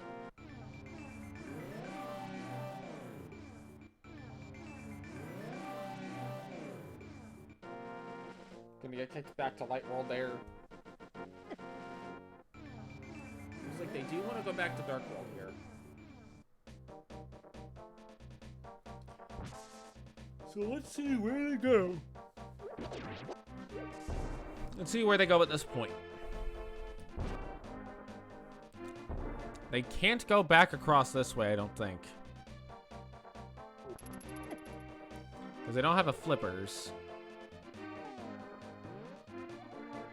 Yeah, with no flippers and no rocks, they can't go back across this way. A save quit will get them on that side of Dark World, though.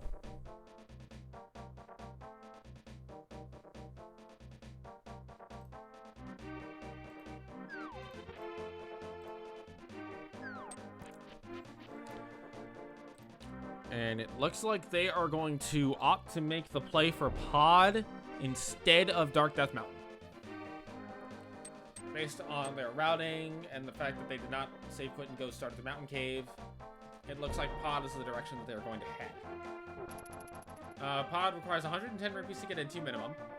It'd be more than that if you get hit while you have Kiki the monkey following you.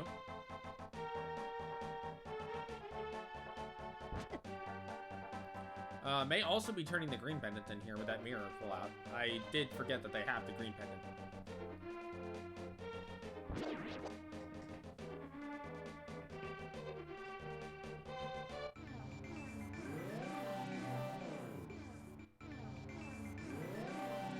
Up to mirror there. Unfortunately, that puts them in a wall and we get kicked back.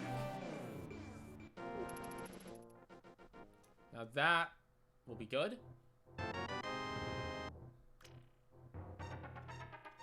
Sashfala has the gold sword. Well, okay then. That's enough. So gold sword does as much damage as tempered sword, spin attacks. It doesn't. It's not as much of a time saver as going from master to tempered sword is, but it's still very nice to have. Because it means you basically don't ever need to use a spin attack again. Because the slash of the gold sword is the same strength as the spin attack of the gold sword.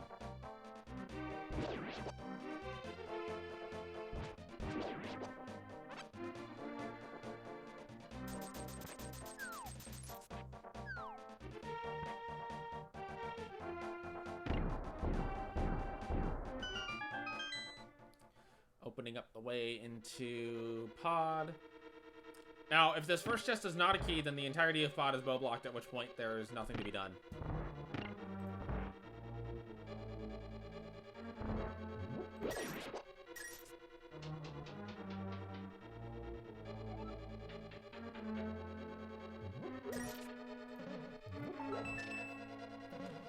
Let's see what the first chest is. It is a key, so Razorflame will be able to continue into pod. We don't know for how long. Razorflame will not be able to do anything on this side as they do not have a bow. Well, they'll be able to get a hint, but that's about it.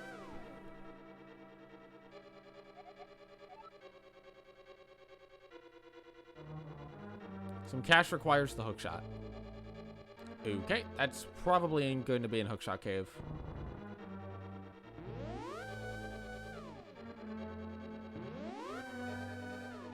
Gonna head back through the portal now.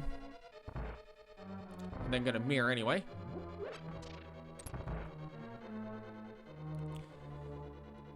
Gonna open the front door of pod. This gives access to a couple more chests. Now this dungeon cannot be beaten without a bow. Gonna check the bottom chest first. I kinda like this. So if it's a key, you can go check the vanilla big key chest. It will be a key.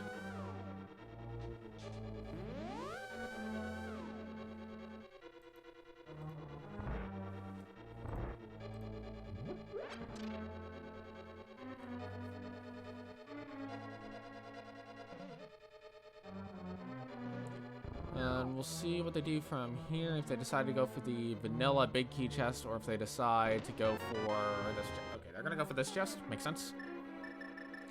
That is another key. Looks like they're gonna go ahead and open that door up. And doubling back for this chest? Yes. Okay.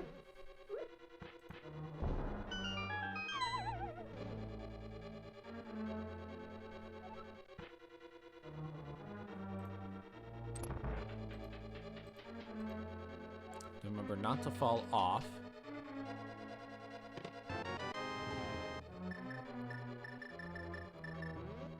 Gonna get a blue cane. That puts Spike Cave in logic.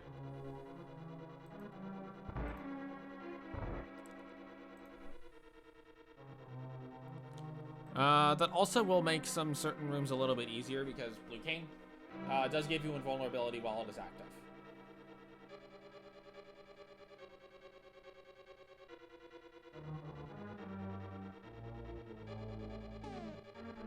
Hopefully they remember how to do pod.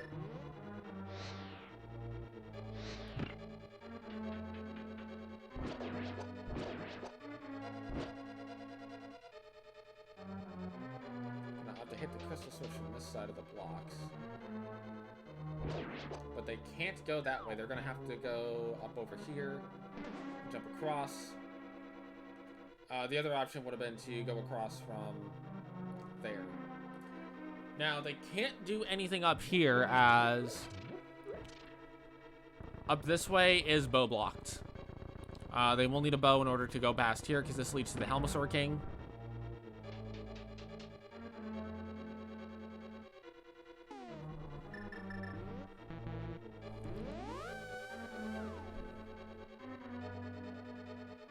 And they are going to opt to mirror out and go back to the beginning of the dungeon.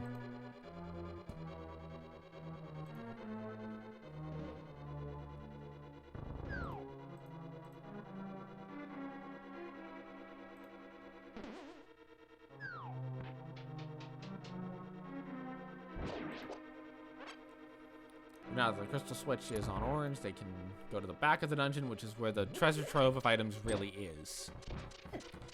They may want to move off of the mirror before they accidentally mirror themselves out of here.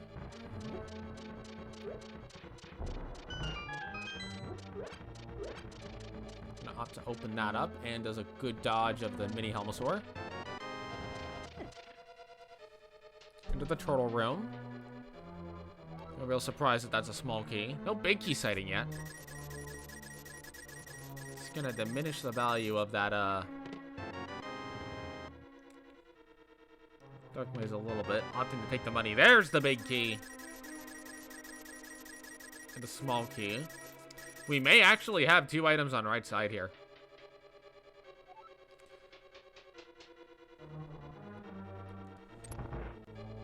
Because Harmless Hellway and Dark Maze are both now accessible. There will be at least 1 more small key to be gotten. Actually, at least 2 more small keys to be gotten. No, only 1, because I believe we saw the vanilla big key location. So it should only be 1. That's a full heart.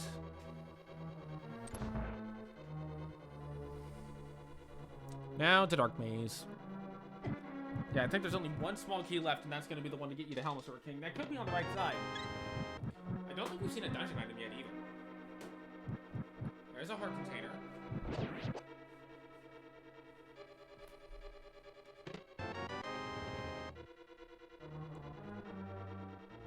There's a compass.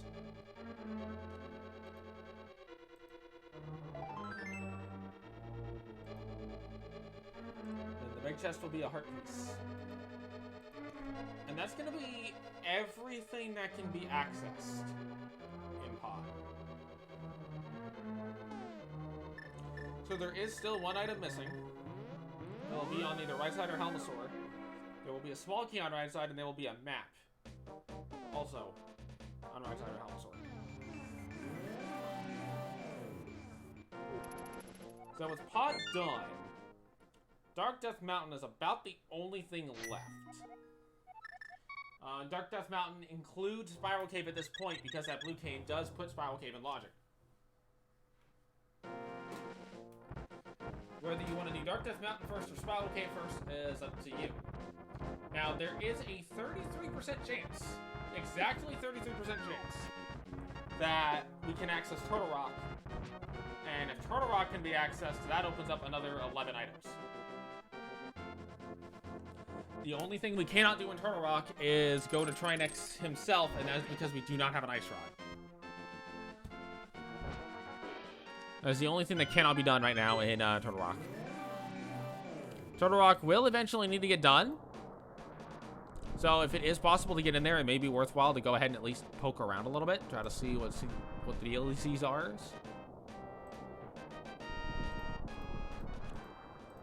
But elsewise, Dark Death Mountain is definitely the play. So first we have Super Bunny Cave. Named as such because you can go Super Bunny in this cave.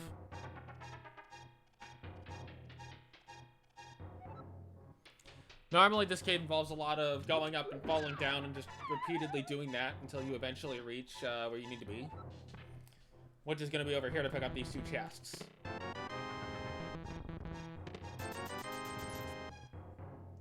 That's a flippers.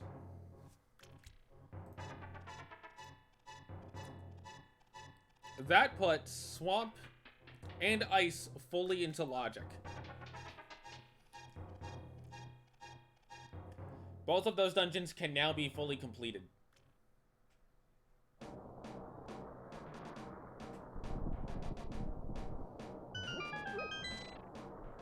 no, wait.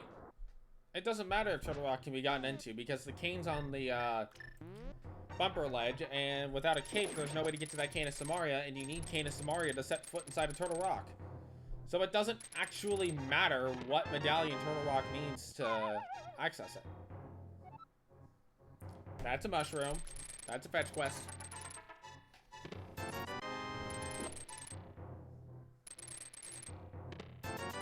That's a bloopy. That's a red rupee. And that's a bottle. So that's all that's going to be accessible in Dark Death Mountain, with the exception of Spiral Cave, if Razorflame decides to go for Spiral Cave. And they very well could. There's nothing stopping them from doing Spiral Cave right now. And they are up here, so one could argue it makes sense to do it while you're here. They are going to go check what Turtle Rock requires to get into it. And it is Ether. Ether is required to get into Turtle Rock here. They could open it now. They could choose not to. Without a red cane, they can't get it anyway, so it doesn't matter if they open it now or not.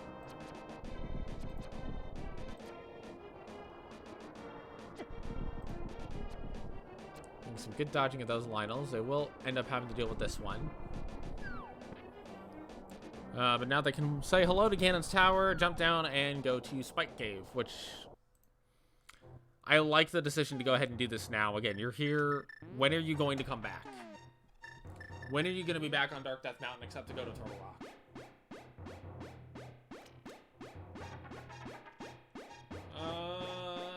With half magic, this should be enough magic to get through. And if not, they have enough health.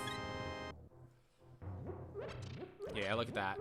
And gets a heart container for their efforts. Are they gonna try to walk out of this?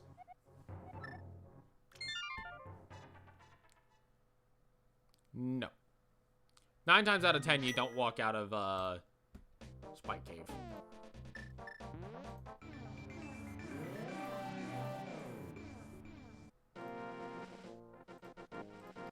So yeah, Ice Palace and Swamp Palace are both fully in logic. Those slippers don't open up anything on the overworld because those checks have already been done.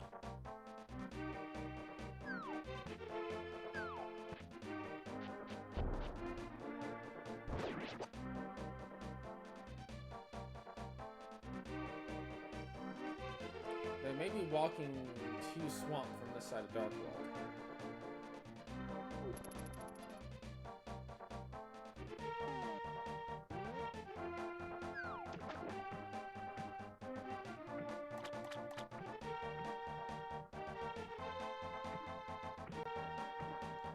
Perhaps they're going to get what was on the Lake Hylia Island, which I totally forgot what it was. And they could route this into Ice Palace, if they choose to do Ice first. With Gold Sword, it's not so bad doing Ice. Red Cane would certainly make Ice quicker, but it's not necessary. But, well... it could actually be necessary depending on where the keys are. Ah, well, Quake on Hylia Island makes Hylia Island kind of important. Makes it a little bit important. So here's the thing with Ice. Ice can require Cane of Samaria.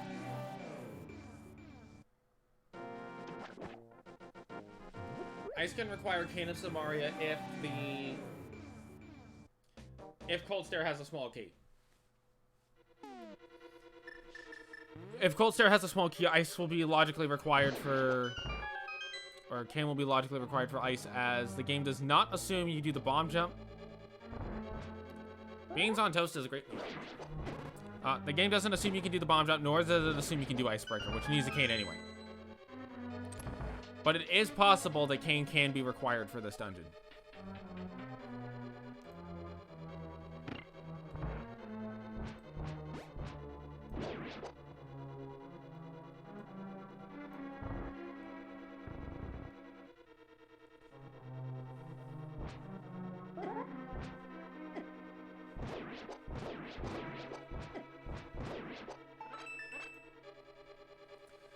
clearing out this room here.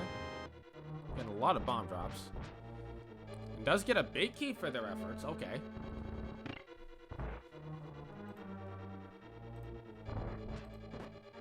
Big key is not bad to have. It does make routing this dungeon a little bit easier.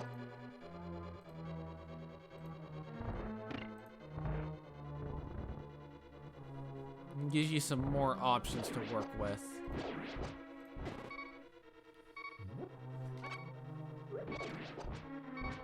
I wonder if we're actually going to see just a vanilla ice palace.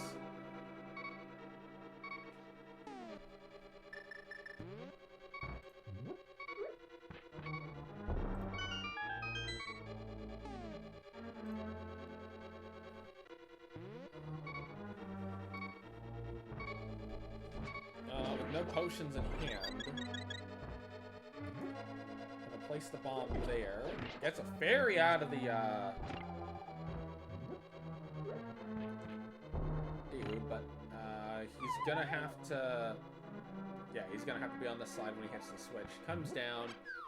And now we have some Stalthos that need killed. This does get another hint. The flute is in Swamp... Okay, well, that's a good hint. Now we know the flute is in Swamp Palace.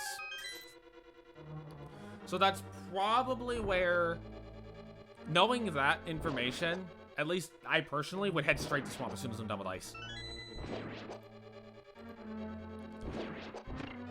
If I'm doing ice before Swamp and get that information, I'm absolutely doing Swamp next. Because that flute is required to get into Misery Mire. We still don't have a cape. Gonna have to hit the crystal switch or go for the bomb jump. Facing the wrong way for the bomb jump setup. We'll be checking their notes on how to set the bomb jump up. That was a little too far. Looks like they are gonna go for the bomb jump here. Okay, that might be correct. Nope. Caught the edge of the thing. Take another spill into the pit.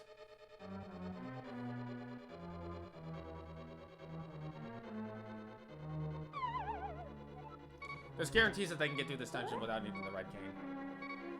Oh, taking another spill. They don't have a lot of health left. They gotta be careful here. I think they're 1 pixel too far in. Yep. Now they can't do the bomb jump. And they have no potions.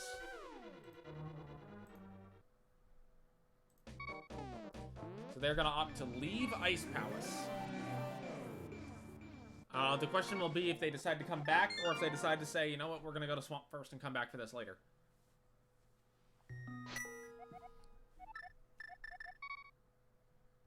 Because again, they have now the information that the flute is in Swamp Palace.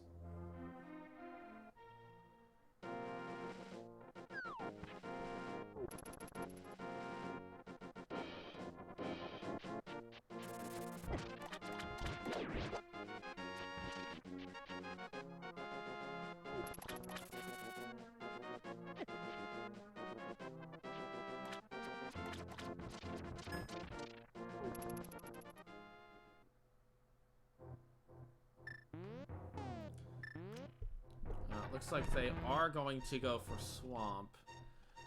They might actually have to do this twice. They might actually not be able to do it this way, because when they leave the screen, it might reset. At which point, they're going to have to open this floodgate again.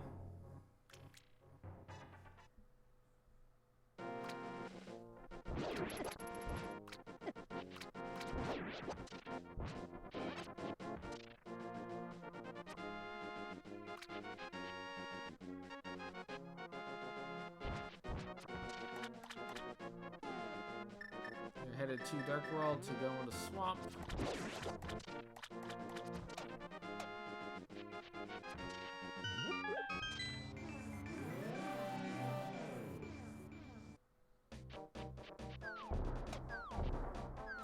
I always wondered what these pegs were made out of, that when they kind of crush, they just flatten out instead of going to the ground.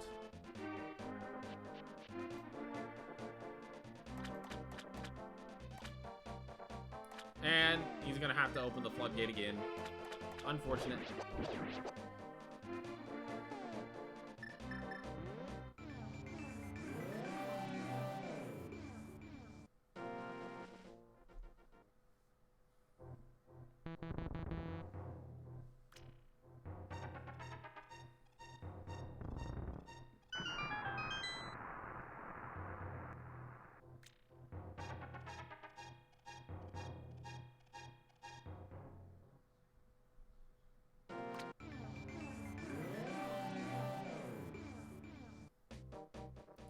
Now they can go into Swamp Palace. And this entire dungeon is in logic right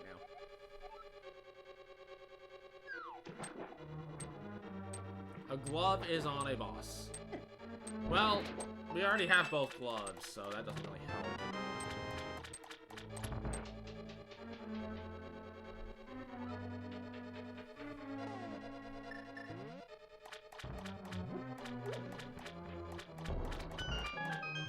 Stuff is gonna be Bombardier over there.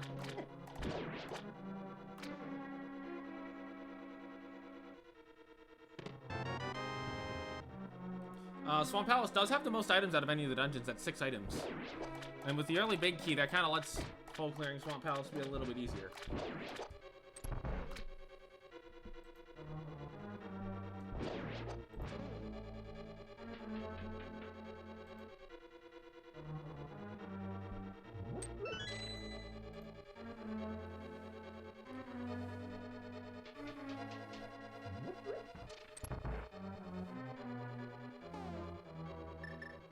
Now there is a trick you can do in Swamp Palace called Diver Down that allows you to save a little bit of time. Basically what it is you use a Samaria block to kind of put yourself on the wrong layer while things are flooded, but without Cane of Samaria we can't do that. So we're not going to be seeing that Diver Down this run. In fact, we might not be seeing any of the Cane of Samaria tricks depending on where that cape ends up.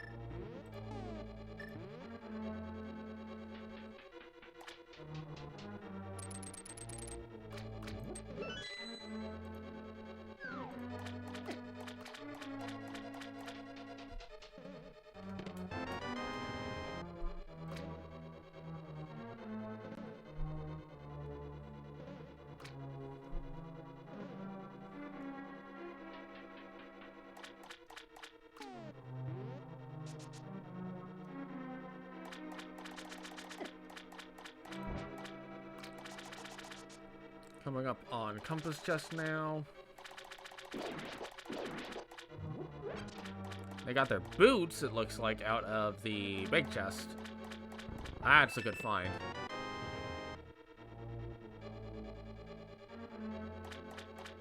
And there's the flute.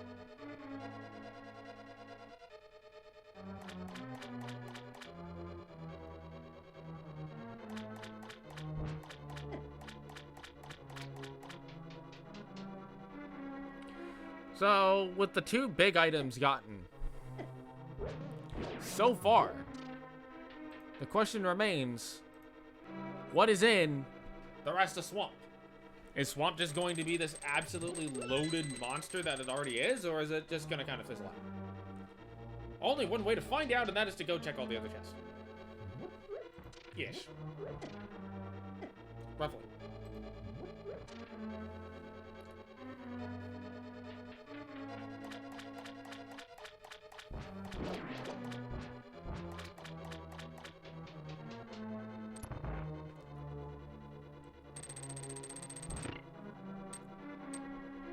So this is how you have to do Swamp if you do not have the cane, is you just kind of do a whole bunch of do-looping.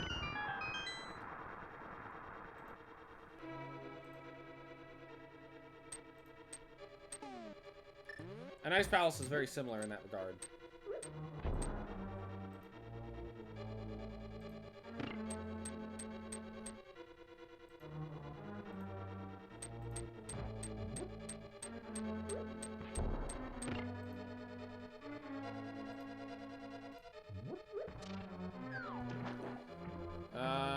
That could be a problem.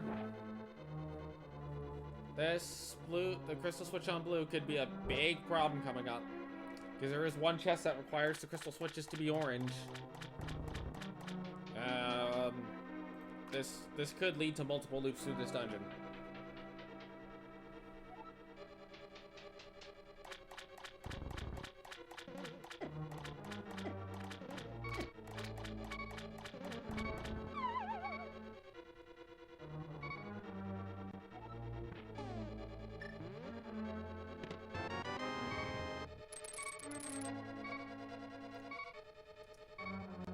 Also, out of bombs could be a problem, and yep, there's the blocks. That's the blocks that require the crystal switches to be orange.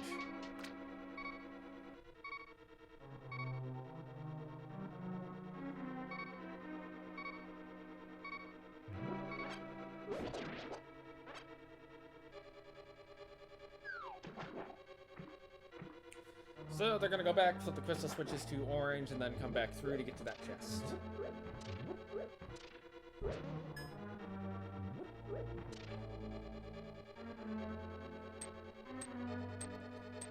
Checking under pots for hearts.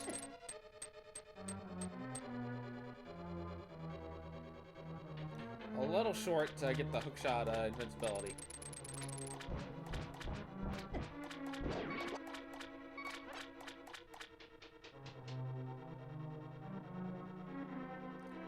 In a little bit of a precarious spot. But they do have 14 hearts total, which helps.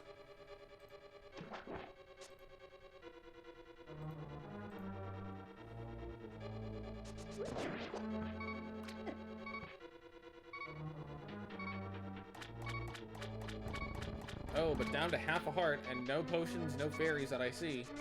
Or saw at least.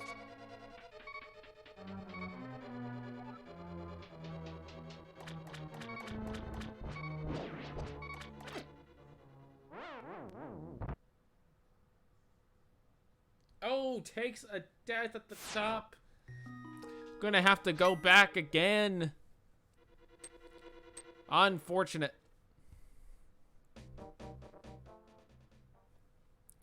And is going to leave Swamp.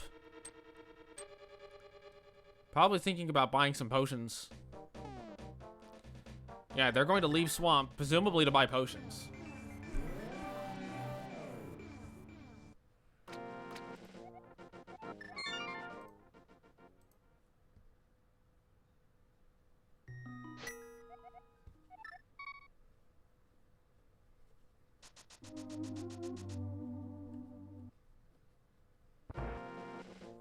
Might check the Bonk Rocks and King's Tomb while they're here.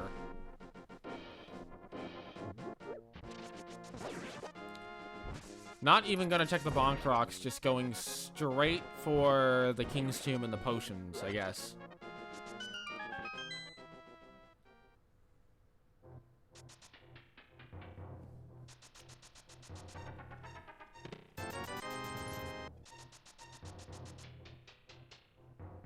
Only gets 50 bucks out of the King's Tomb.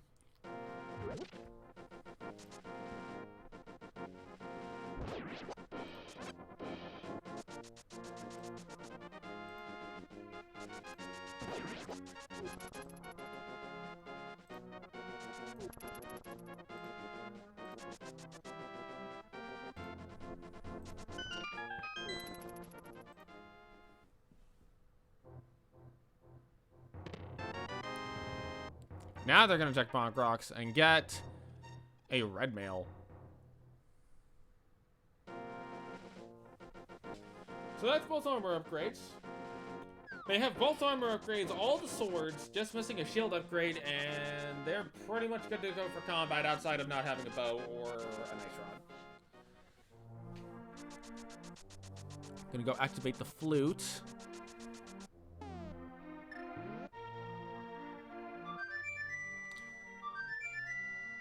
We're getting down to the last couple of items we need in order to hit go mode in this seed. We don't know what Mire is yet, so we could still need Bombos. We definitely still need Bow and Cape and Ice Rod. No matter what, we're going to need those couple of items. We might need that shovel.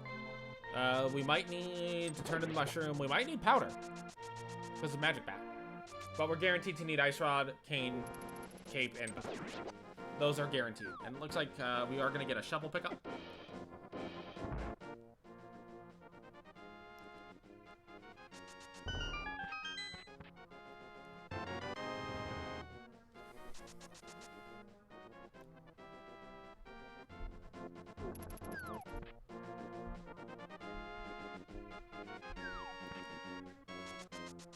Probably just gonna go do the shovel spot immediately, given it's right here.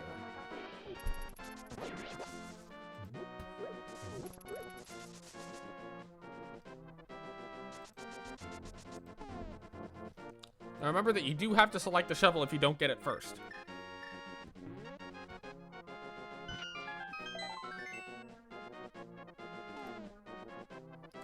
Just a piece of heart.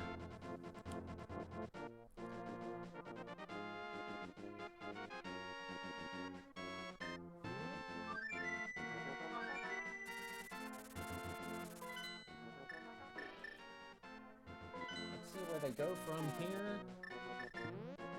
The answer is going to be to buy potions. Turn in this mushroom, I guess, while they're at it, because I forgot they had a mushroom. Even though it's on the tracker.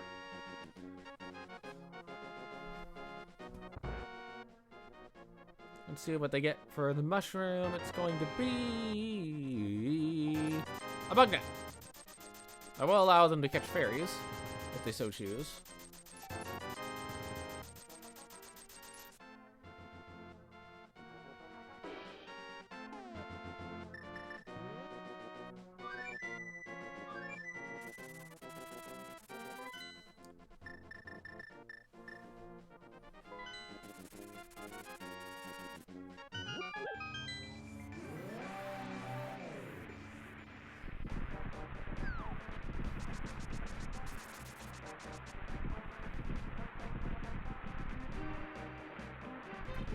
And here we are at the mire area. That is a quake required to get into mire. So we are good on medallions. And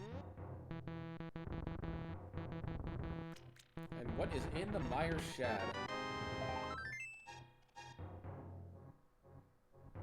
The magic cape and a piece of heart. So that magic cape puts the Cane of Samaria available in Logic, which means that mire is fully completable. And Turtle Rock can now be entered.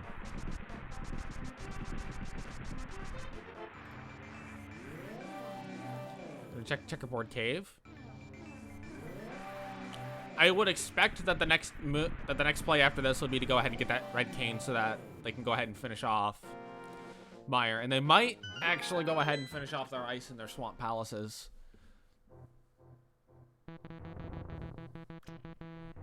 Checkerboard Cave has a bottle. Just got to get to the block maze to get there. Should be all 4 bottles now for Razorflame.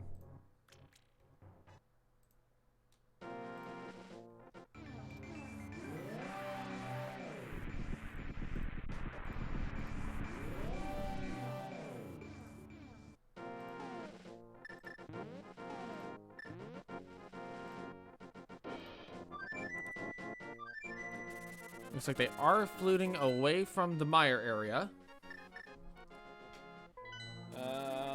Let's see what they do first. Yeah, it looks like the first thing they're going to do, based on this pathing, is going to be to get that red cane. That makes sense. Opens up quite a bit of stuff. Allows them to beat mire fully if they so choose. And even though Vitreous with silvers is fast, Vitreous with gold sword is not necessarily slow.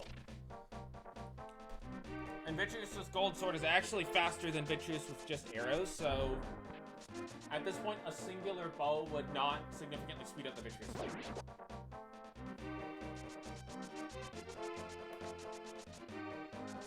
Caveat that, of course, silvers would just make it a cakewalk, but that requires you to get silvers, which may or may not be available before GT because, well, one bow has to be available before GT in order to beat dungeons such as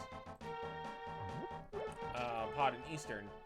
Silvers do not have to be available before GT by any means. like, there's no hard and fast requirement that says silvers must be available before DT type of deal.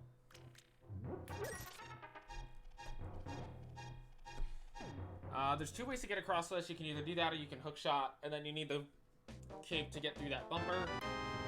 And you do that, and that gets you your Cane of Samaria.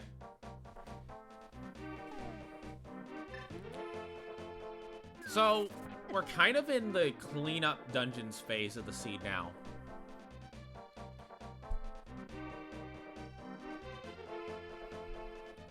Because Mire can be fully completed, Ice can be fully completed, Swamp can be fully completed. Pod and Eastern both cannot because we do not have a bow. Turtle Rock cannot because we do not have Ice Rod. In fact, Pod and Eastern both require a bow to get anything else in those two dungeons. Turtle Rock, everything is accessible. Let's see which way that Razorflame heads here. It's like they're heading back to Village of Outcasts. I don't recall if they had anything left behind here besides Purple Chest, which we know is going to just be money.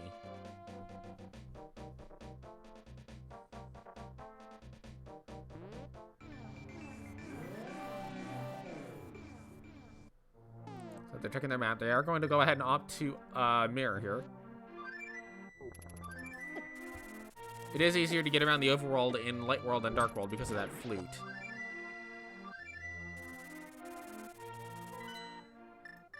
Although the guards do kind of make that a bit more of annoying.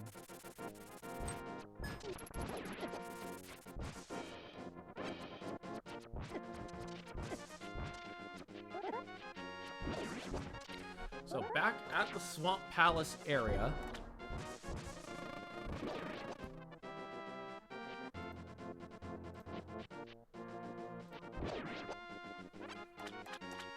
Looks like the answer will be go ahead and finish off Swamp Palace. Makes sense. It does have the most items left out of what dungeons are available.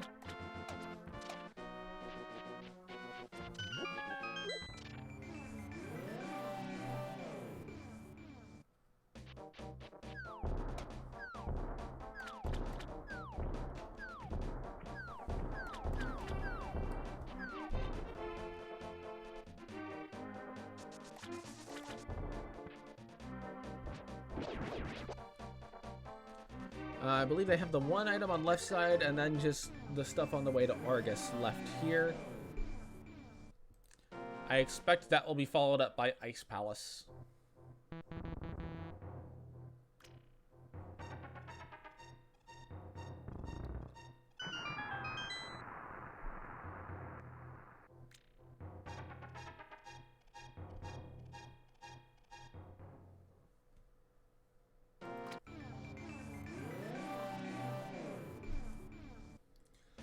Water is drained. Back into swamp they go. So the real question is, where's the bow and where's the ice rod? They are going to take a Death Abuse here to get some health back. Makes sense to me. So the ice rod in particular is the annoying one because we know the bow cannot be the remaining item in Palace of Darkness, and it cannot be in Ganon's Tower. Those are known by the fact that 2 crystals are blocked by bow, and those 2 crystals have exactly 1 item between the 2 of them. Well, actually, I forget. Again, I forget if we saw 2 or 3 items out of Eastern. I'm assuming we saw all 3, but I'm not 100% sure. Because there is that one chest that was never checked.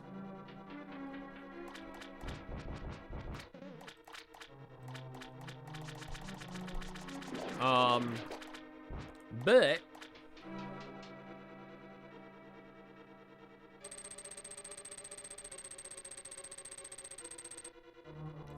okay, it looks like it's already flooded.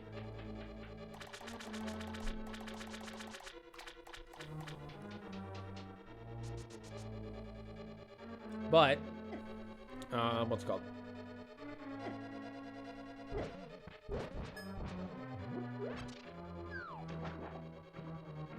The Ice Rod, again, can be literally anywhere but on Trinex himself. It can be including Ganon's Tower, including the last item in Easterner Pod, including in Turtle Rock, by the way. There's nothing stopping Ice Rod from being in Turtle Rock.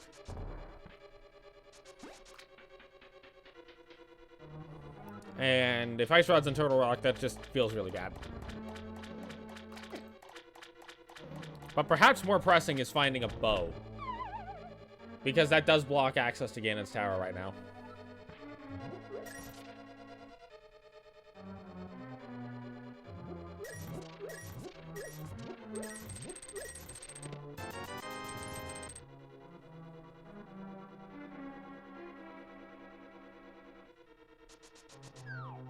Da da da da. Da-do.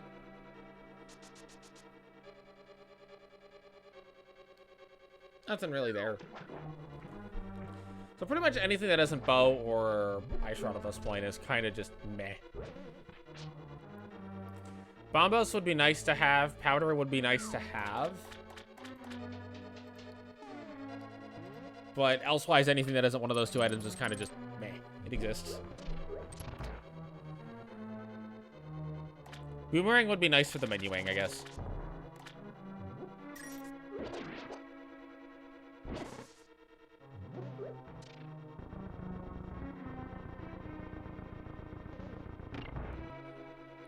So you do have to push the statue. You can't just cheat it with a Cane of Samaria block. Reason being is that cheating it with the Cane of Samaria block, the block will despawn, basically.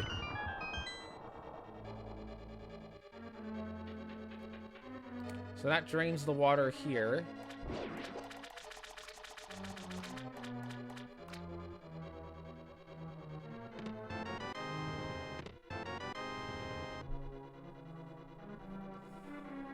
Ten arrows and some bombs. Well, at least the bombs are kind of nice because the Razorflame was basically out of bombs.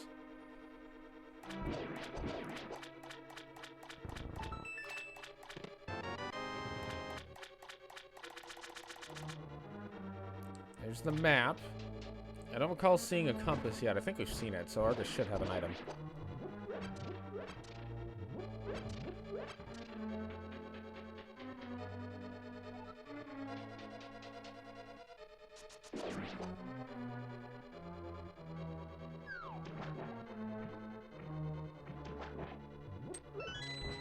And hopefully you guys like cheese puffs, because this is a giant jellyfish surrounded by cheese puffs coming up.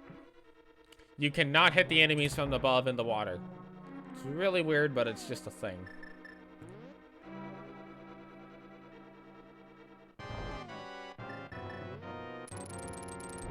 Now, having the cape on is nice, but you can't actually fight this boss unless you use a hook shot to pull the puffballs off.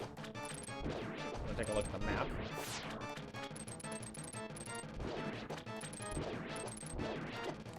Probably just accidental double. Probably just tap both buttons.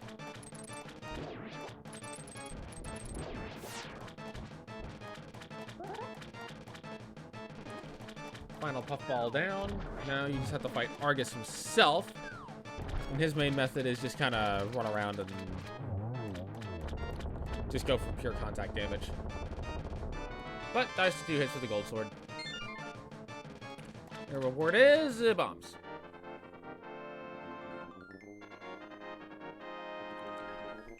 So, Swamp Palace is done.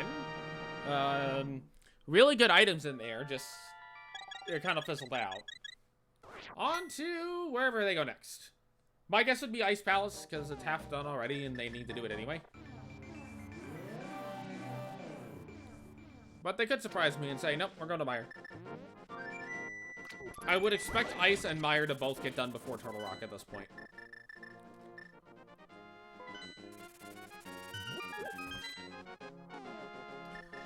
They are gonna surprise me and go to Mire first. Okay. I actually wasn't expecting this. I legitimately was not expecting the Mire first. Okay. Sure. Maybe they figured they've already seen enough of Ice Palace to know that they don't want to go back there. I would hope they didn't forget that they haven't done it yet. I would assume they haven't. Or at the very least that they haven't gotten the crystal out there, because I know they have to get the crystal in order to move on to GT.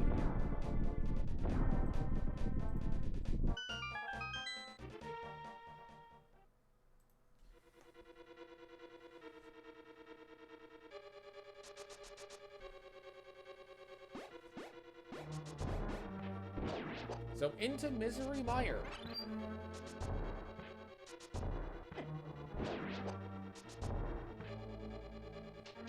Timing for this bonk is not exactly... There we go. It's a little bit tight to get the timing sometimes, that particular bonk. This is a room where you do have to kill all the enemies in order to progress.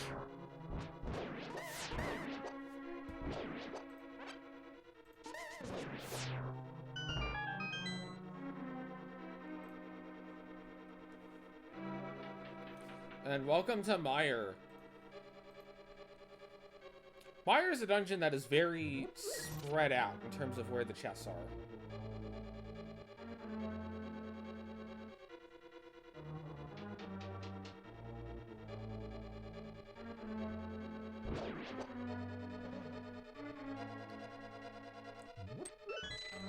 Hopefully we find a bow soon, because, you generally like to not double that dungeons if you can help it. And there is a possibility that the bow is in Turtle Rock. You don't want it to be, but it could be. So I'll need to hit a crystal switch to get that chest. Thought they remember that there is a chest up here that they can get. They do not. Okay.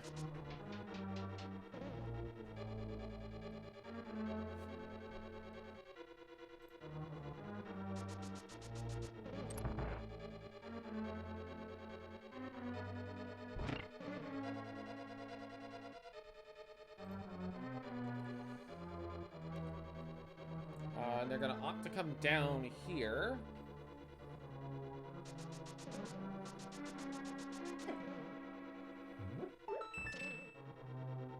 Check this chest out. See what's in here. It's probably a key. Mire does have a lot of keys. Oh, it's the big key. That's important.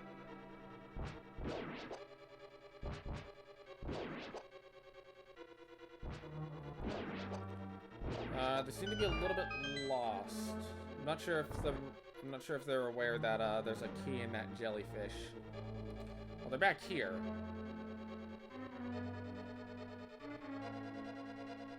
They need a key to get up there. We're gonna check this chest, which is 20 rupees.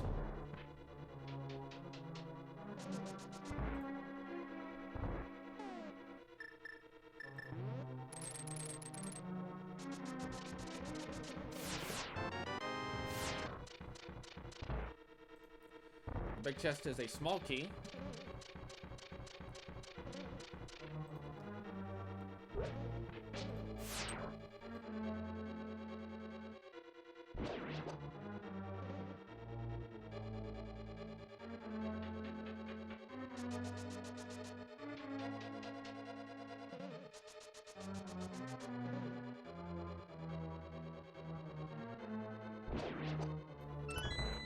And now we're going to see the left side of Mire. He gets the key out of the jellyfish, very important. I believe they're called Baris. Like that's what their actual name is Baris. And that's a red meringue. That is both items out of Mire. There are no more items in Mire that will need to be gotten. But it looks like Razorflame is still going to do this check anyway. They may not be aware of how many items are in Mire. They might be thinking they still need another key. But this will not be an item. This will either be a dungeon item or a key.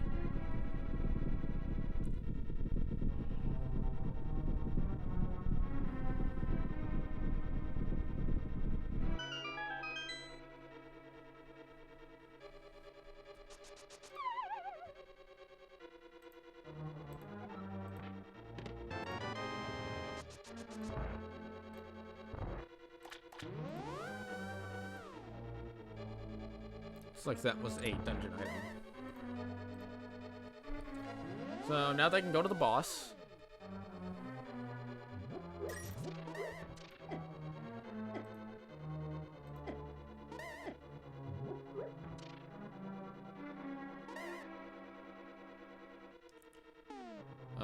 No. They have all three. They have all the dungeon items. They have both items out of Mire.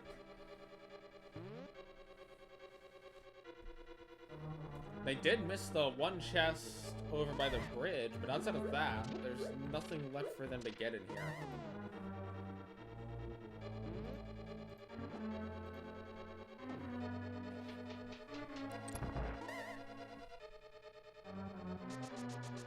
And it looks like they are going to head towards Vitreous now.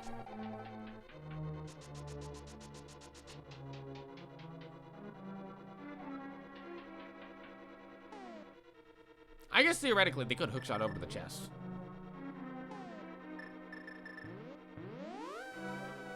But they're going to pull out the cane. They're mirroring?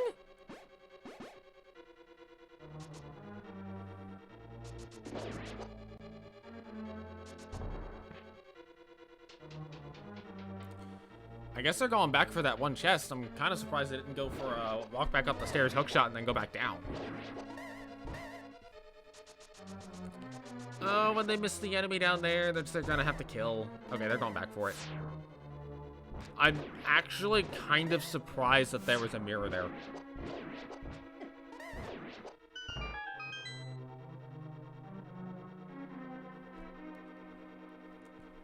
Like, that's the thing is, there's no more items left in here to get. So that's the only reason I'm a little bit surprised that they opted for the mirror there.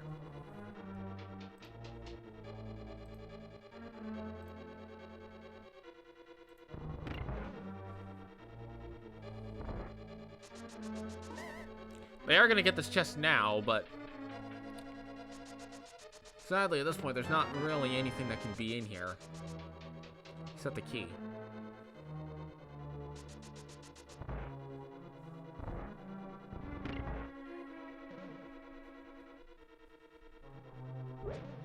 Alright, now on to Vitreous.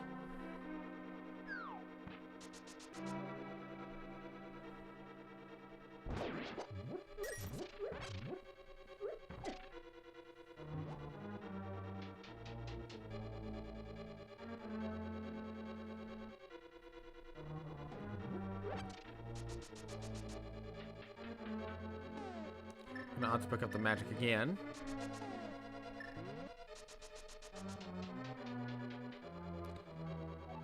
Gonna pull out the cape.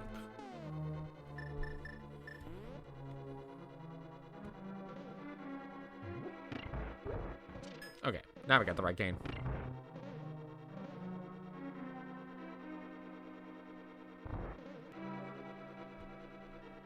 I believe they will have to hit the crystal switch here because they hit it before.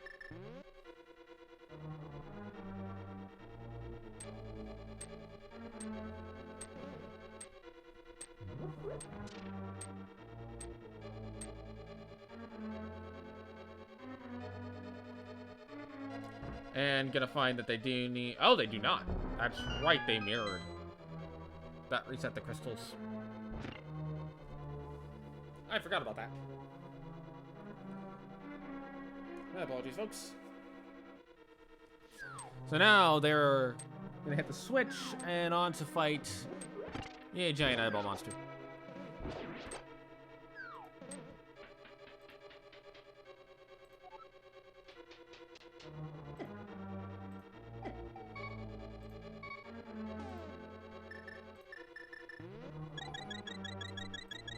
Gonna watch their health a little bit, but they do have blue potions.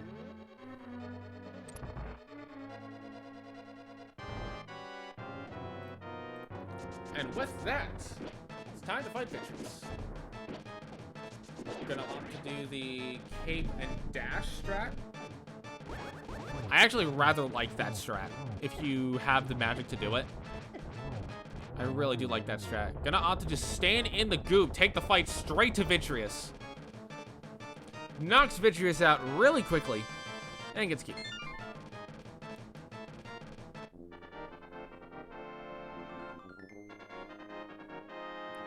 So still no bow. Ice Palace is the last hope to not have to go to Turtle Rock early.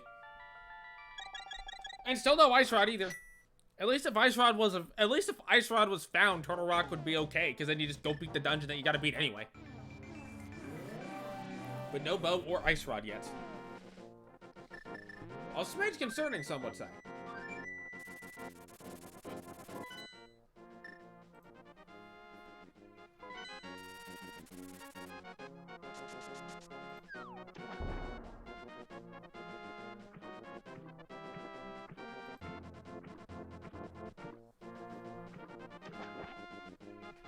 So, at this point, we're hoping for either a bow or an ice rod in Ice Palace. Bow and Ice Palace means that we can put off Turtle Rock until forever. Ice Rod and Ice Palace means that at least Turtle Rock is fully completable when it comes time to go in there.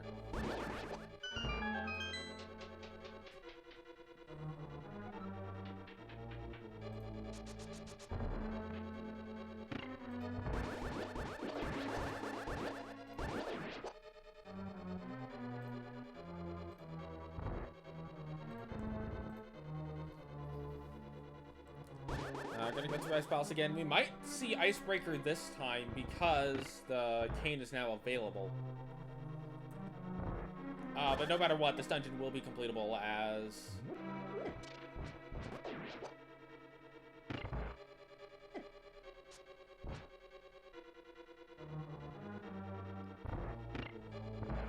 we have all the keys and such, and red cane.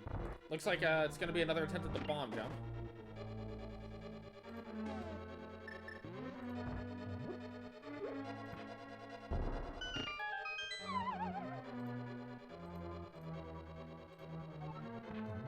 Honestly, not a terrible thing. I personally may dislike the bomb jump, but that's because I'm weird and don't like doing the bomb jump.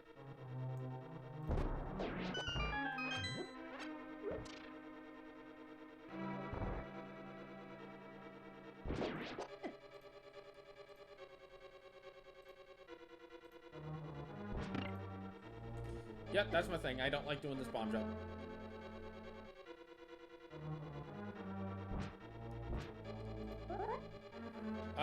My favorite boss? Besides Ganon? Trinex. Besides Ganon, Trinex would be my favorite. Just because both of those are multi-phased fights. Just a little short on that bomb jump. But yeah, I do not like this bomb jump at all.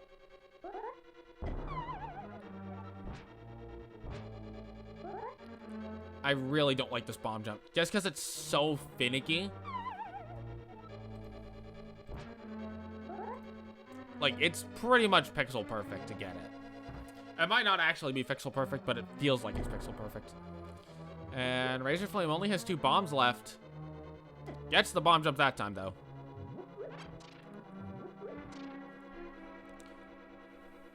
But does not hit the switch. So I'm gonna have to go back and hit that. But yeah, that bomb jump, I do not like it. I never have liked it. And I stand by the fact that I do not like it. Sorry, there's a little, like, gnat flying around. I'm trying to slap it out of the air. So if you hear me clap occasionally, that's why.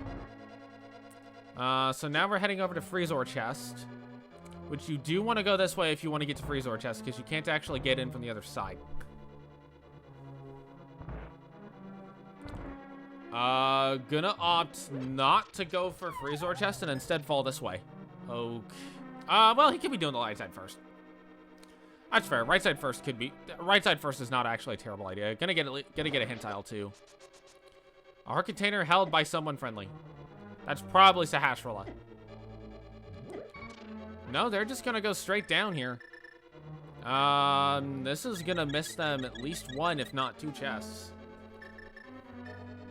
And I don't know how many items out of ice we've seen so far. This could be a problem later.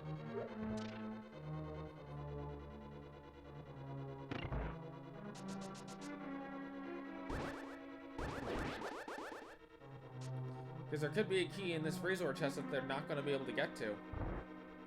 Unless I want to try to bomb jump this gap.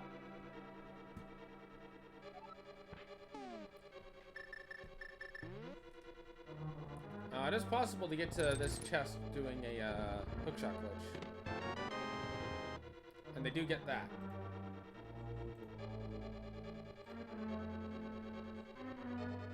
Unfortunately, I was away for a second quick hit, so I couldn't quite see what was there. I'm gonna go ahead and fall down here. It looks like it was just a small key.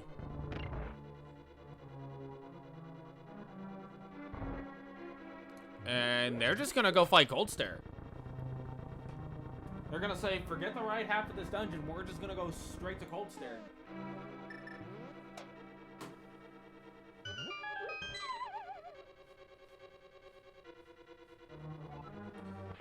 Not entirely sure I agree with this decision. In fact, I don't like this decision. Because it just means you're gonna have to come back through anyway. Unless you're gonna gamble that Ice Palace has nothing. Which is a pretty bold, which would be a very bold gamble to make at this point. That's an item on Cold Stare. But unless they've been counting items in this Ice Palace better than I have, it would be a bold gamble to not go back in for those last couple of checks. And given how thoroughly they did Mire, I would be surprised if they left Ice here.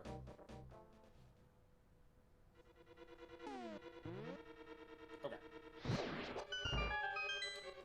I still don't quite agree with the decision to do Cold Stare before the rest of the dungeon.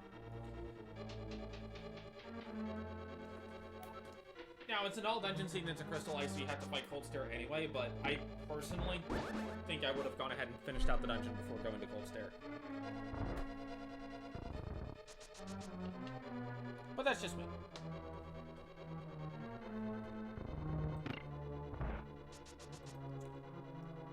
Although they don't have to do the bomb jump this time.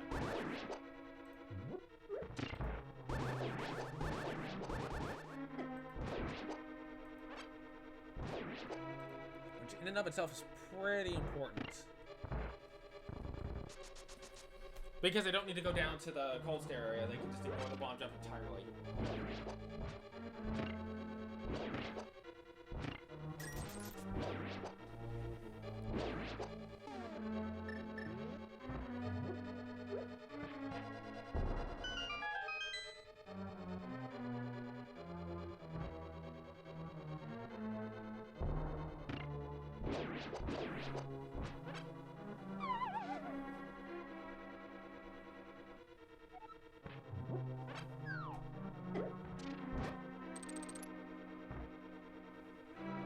Now we have the Stalfos room.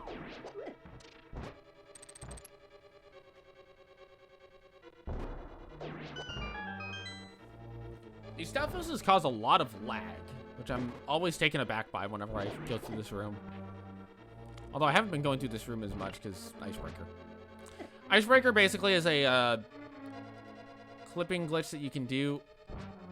Okay, I'm gonna say this very candidly. I do not know why he is doing the bomb jump here. There is no need to do, like, yes, they got it first try, which is really good, but I don't see a reason to do the bomb jump there, because nothing that they're gonna, because there's no chests that they need to access that are gonna be blocked by crystal switches at this point. There was no real need to do the bomb jump there, and I think it would have potentially saved Headache if the bomb jump started going south. Thankfully, they got it in one try, so it's like, whatever.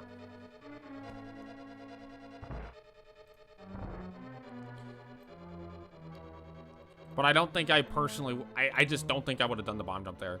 Because, again, there's nothing that's going to be crystal switch blocked at this point in Ice. If anything, it's actually just going to make it a little bit more annoying to get through, because now they gotta walk around the whole puzzle bit.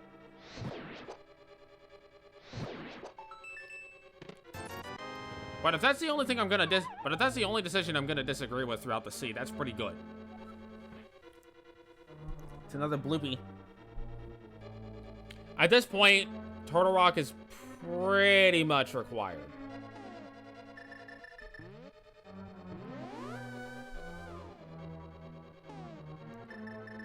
And they're going to mirror to get back to the right side of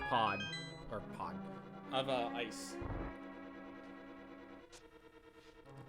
Now, it is possible to just fall down and come back through the doors because they're only locked on one side.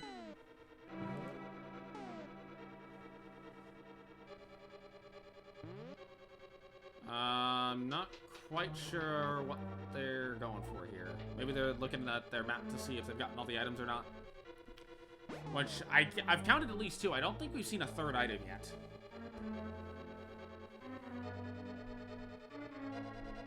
They're missing map, compass, and there are 3 remaining chests. So I think there's still 1 more item here. Thank you for the raid, Hoda Ruby. Welcome everybody from Hoda Ruby stream. We have a link to the past randomizer where I believe...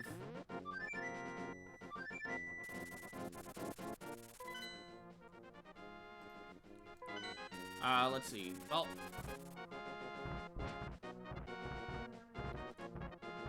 we have Razorflame here doing an all dungeon seed.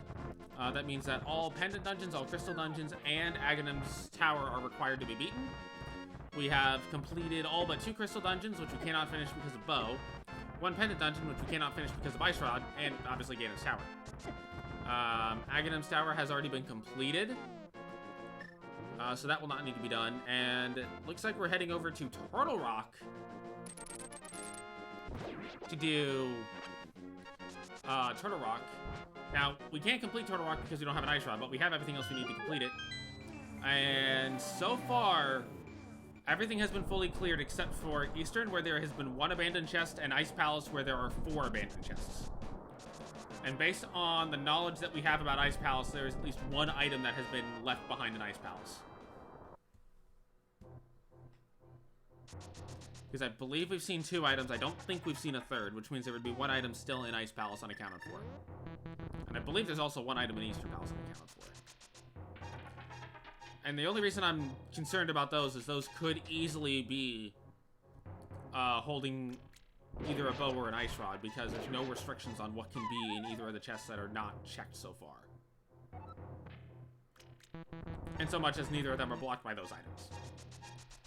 So that would be the concern, is if either of those 2 spots has it. Not saying they do. But there's a very real possibility that those items can be there. Anyway, enough about that. Turtle Rock is accessible because it does require Ether, and the Ether Medallion has been picked up.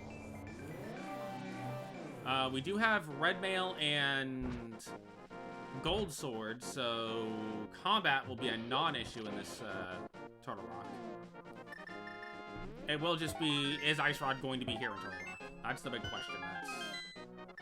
Well, definitely on my mind. Is Ice Rod going to be here in Turtle Rock? And if not, is Bow going to be here in Turtle Rock? Or is it going to be in one of the spots that was left unchecked?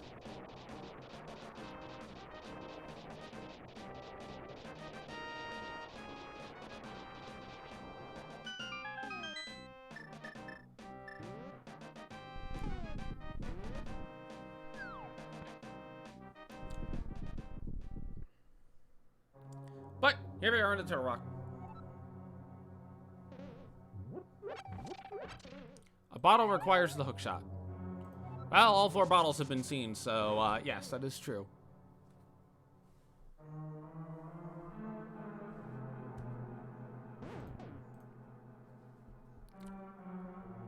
We know that the pedestal has nothing, so this dungeon is only required by virtue of it's an all dungeon seed, except for the small probability that there is a required item on Trinex, or in this dungeon as a whole. Which there almost has to be, actually. Like, the only way at this point that there could not be a required item in this dungeon is if it is Bow in Ice Palace or Eastern in one of those left behind checks. And then Ice Rod is bow blocked. That's the only way there isn't a required item in here. But the odds are very good that there's a required item in this Turtle Rock.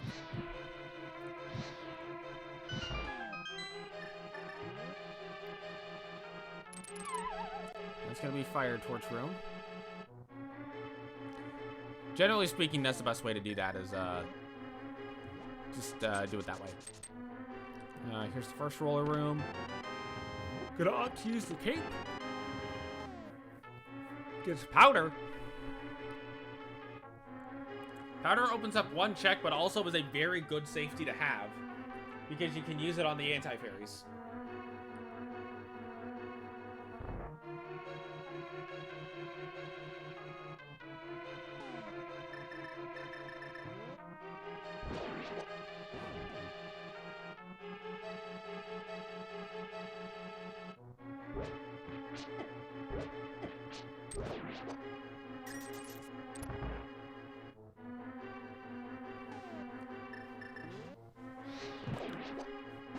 So now we're coming up the Chain Chomp room.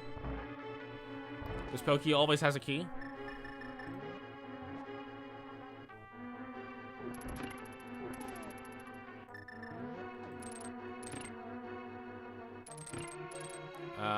Gonna have to be on the other side of that to open these up. Let me push the block. Gonna use the last potion. This could be a potentially scary Trinex fight if Ice Rod is in here. And there's the big key. So down to the basement you go. And the basement contains the bulk of Turtle Rock. This also does give access to the Mimic Cave, because I've seen you get far enough in to get to the Mimic Cave door.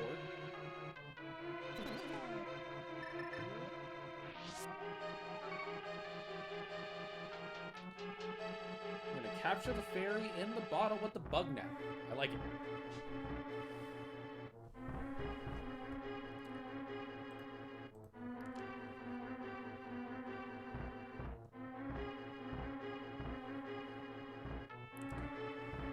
And not even going to check... Okay. Is going to go back and check the lava chest.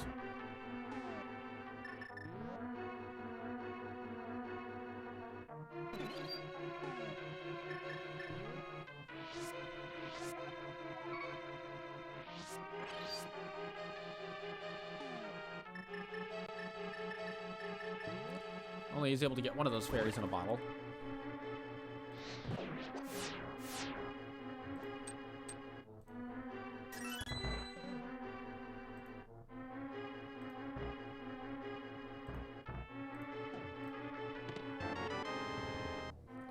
Gonna check this chest. Makes sense to do because you are still missing items. I'm pretty sure, does that? I think that forces a key on Laser Bridge. I think that there forces a key on Laser Bridge. Crystal Switch here doesn't matter because you're gonna exit the dungeon anyway if you want the big chest in Mimic Cave.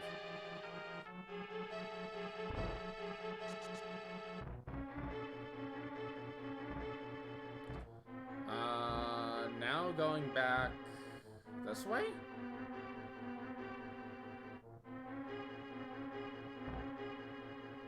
We're heading back towards the beginning of the dungeon.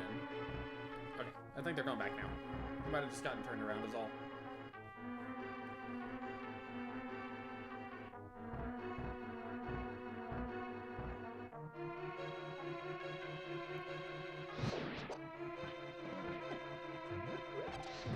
The double Pokey room, which will go down some Fire Rod shots. Not a bad deal. Probably checking for a heart in these pots.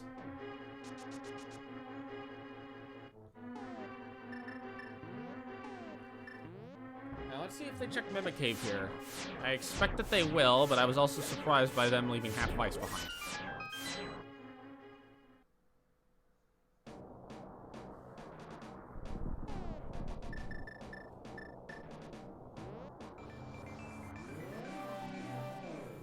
Looks like they will check Mimic Cave. Although they're a little too far to the left.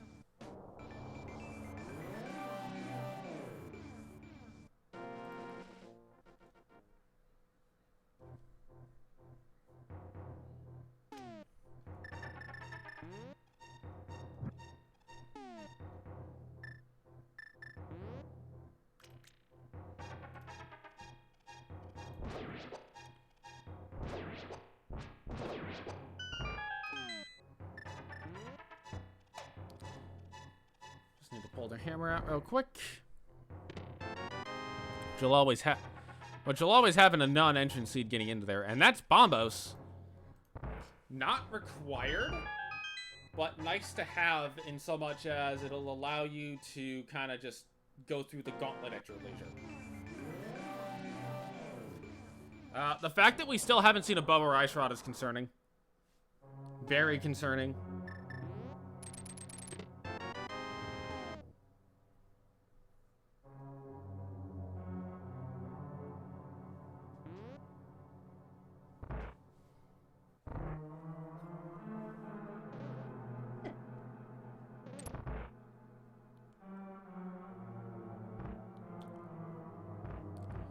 So it looks like they're going to get a key in Crystal Roller Room and on Laser Bridge.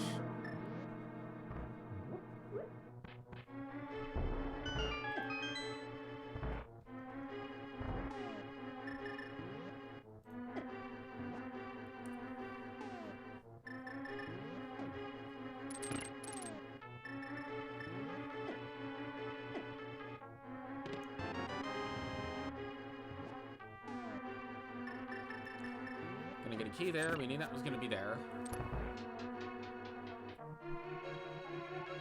Use the boomerang to flip the switch, and out of the dark room. This room is not too bad. As long as you just follow the script, you can do this room dark. And that is what happens when you get off script. Thankfully, it is lit, so you can see the way forward. But if you get off script and it's dark, you're better off just, like, resetting the whole thing. Now, this is a different way to get there than what I've normally seen. But I kind of like it. Ultimately, your goal is to hit that switch in the middle of the room and then make your way down here. So we're coming up to Laser Bridge.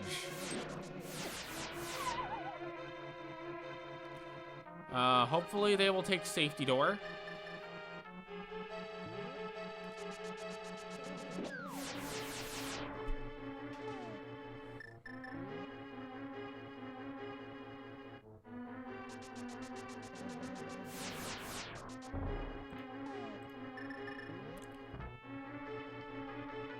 Okay, it looks like Safety Door is the first thing they're gonna do. Good.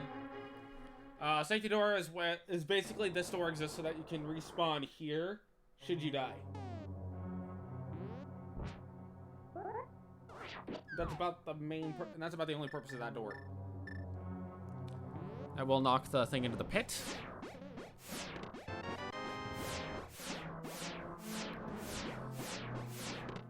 Well, does everybody have a dumpster nearby? We need somewhere to put this seed. And we now know that at least one of these two remaining chests is going to be a key. We don't know which one. Okay, so we could still see an ice rod in this final chest. Ice rod could still be in the final chest here. It is not. The final item will be on Shrine X. But, that's a bow.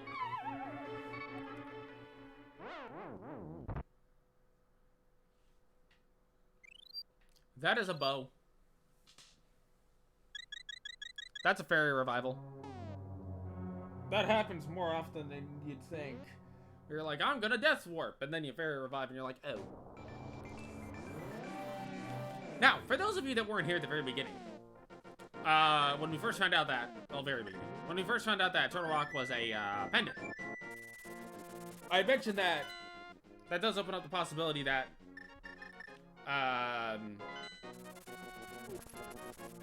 what's it called? The ice rod can be in Ganon's tower if, Trinex is not required to get the bow. And we just found the bow. So there's a very, very real possibility that DT has. What's it called? That GT has the bow, or not the bow, the ice rod. The ice rod could very easily be there. Razorflame looks to be looking for a little bit of magic so that they can activate the magic back.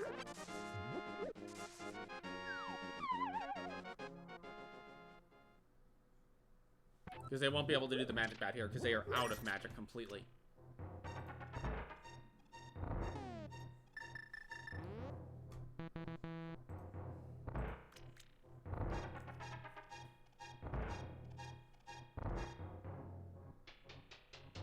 They now realize that they're going to have to go get magic. Generally, the best way to get magic is to just flute to the... Oh.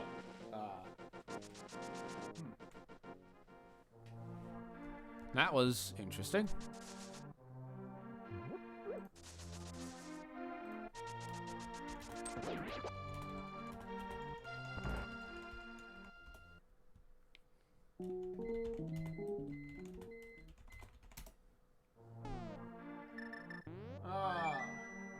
Folks, there is something going on here that I'm not a big fan of. If you'll excuse me for one quick second, I need to go check something. As Razorflame is going to be getting their magic to be able to get to Magic Bat.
Are we back?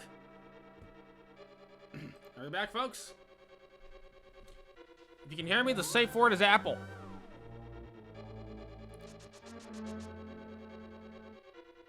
Rain GT, apparently. Still haven't found an ice rod, from the looks of things.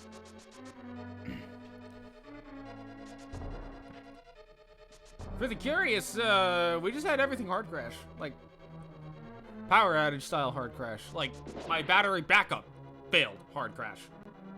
So I'm very concerned. I'm more concerned about that than about the lack of ice rod right now. Which still doesn't seem to exist.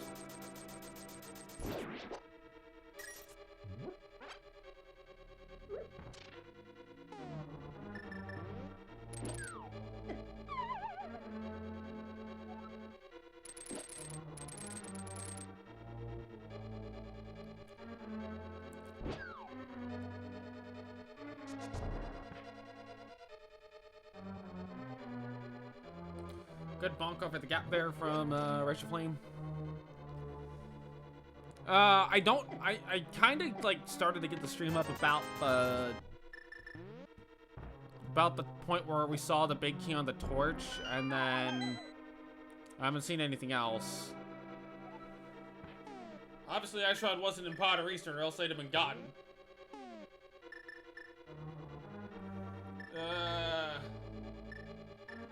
I'm guessing that the items in what's it called not been gotten yet, and opting to now go right side DT basement instead of fight the X boss. Okay.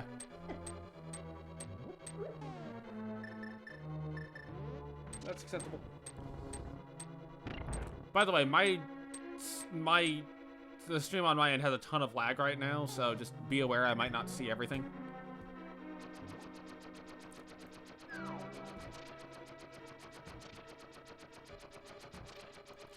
Still not quite back to 100% just yet.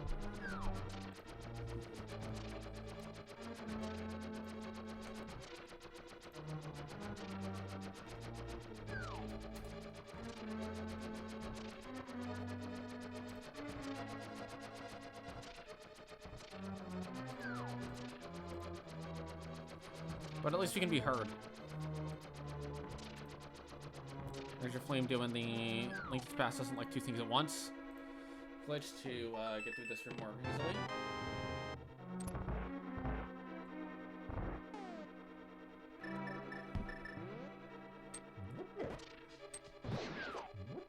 The question is, where be the ice rod?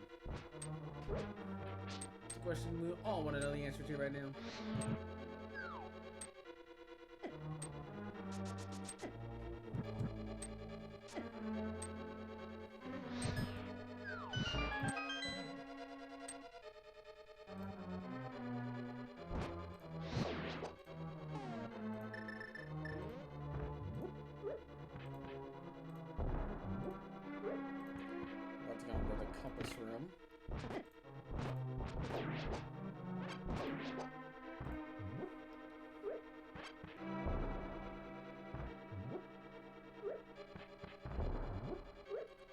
Opting to try to do this with bombs.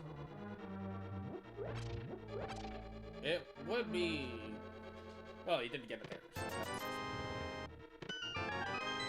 Alright. Rotary B. 10 arrows. Almost got knocked onto the transport. Teleport. Bombs.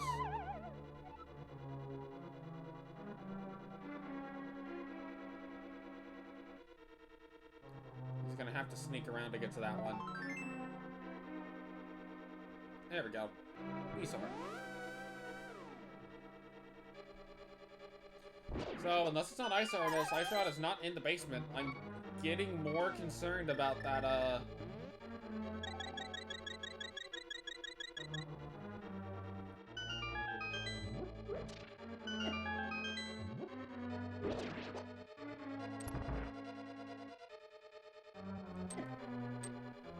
I'm getting more concerned about that potential,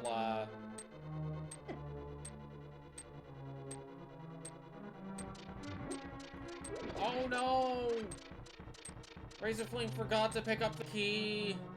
Oh, that's bad.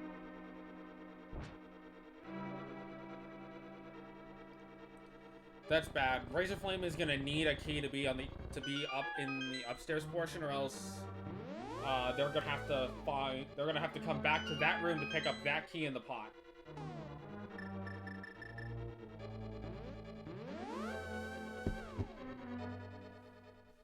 That's actually really unfortunate.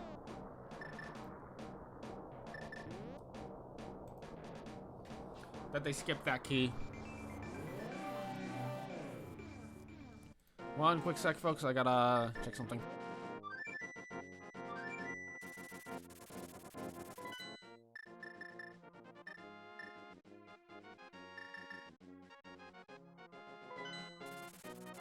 Okay.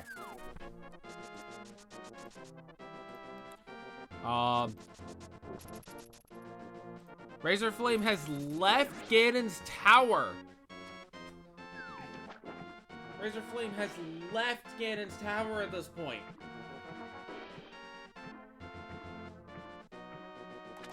I can't quite...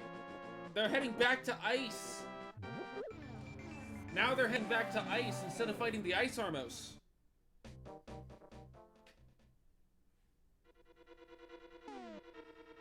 I'm actually surprised they've gone back to ice instead of fighting the Ice Armos. Or maybe they did fight the Ice Armos and I was just lagged out. That's very possible. Because I am still lagging pretty heavily.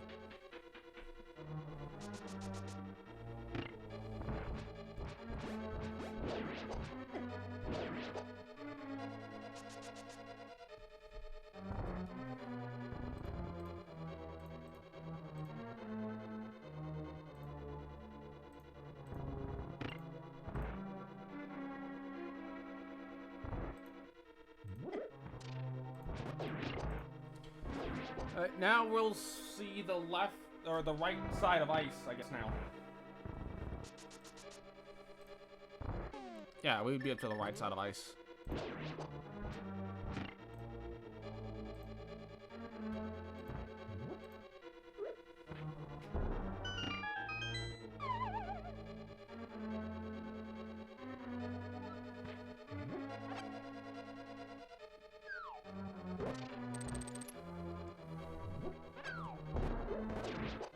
Down to Southwest Room again.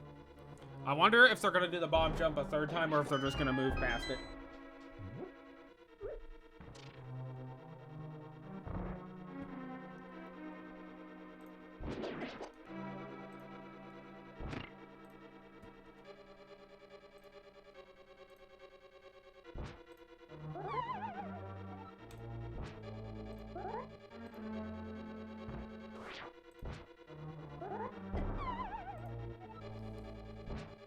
They're going for the bomb jump again. I do not agree with this at all. You have no reason to go for the bomb jump here. All the items that you're looking for on the right side, which are not going to be crystal switch blocks, there is absolutely no reason to go for this bomb jump. And if you're looking to go to the right side from the bottom, it's faster to go via the other. I just do not agree. I said it before and I'll say it again. I do not agree with doing this bomb jump with Cold Stare Dead. I do not think this bomb jump is necessary, and I think it just ends up, ultimately, is going to end up just being a distraction.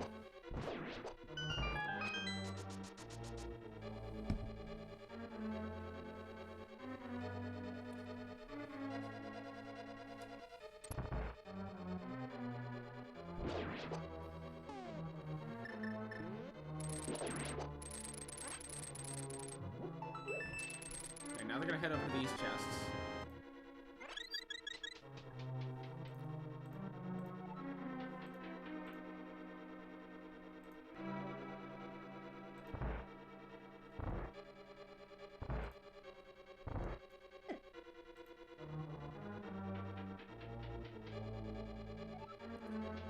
Now, I have no idea where they are. Okay, it looks like... Did they just do ice...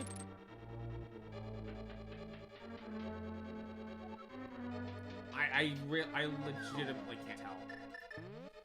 I'm just lagging that much that I can hear it, but I can't see it. No, they didn't do iced tea.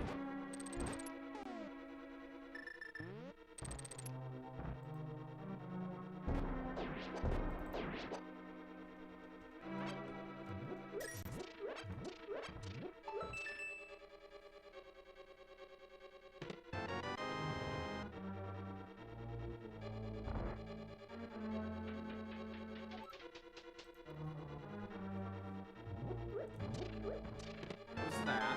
They're gonna get the vanilla big chest. Will the item be here? Nope.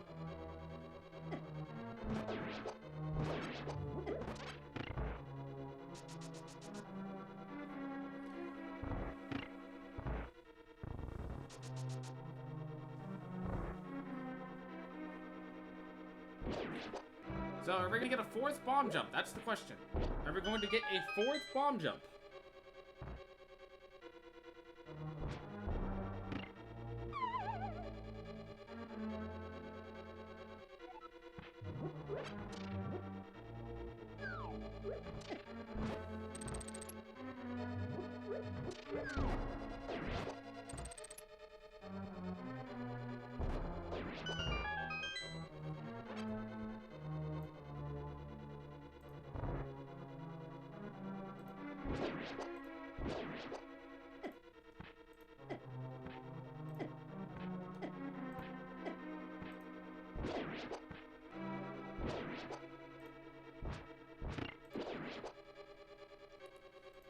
Let's see. Do we get the fourth bomb jump? Yes, we do. We get another bomb jump.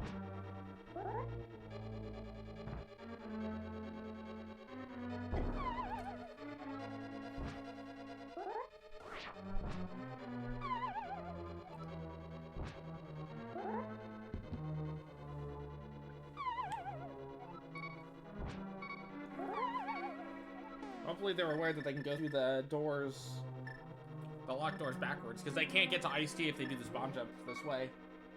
They can't walk early, so they're gonna have to...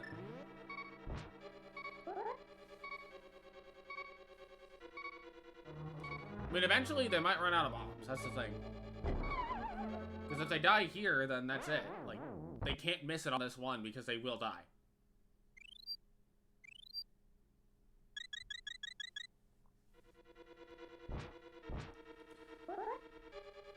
Oh wait, they had the fairy. That's right. Sorry, ignore me. I might be a little bit grumpy because my power went out.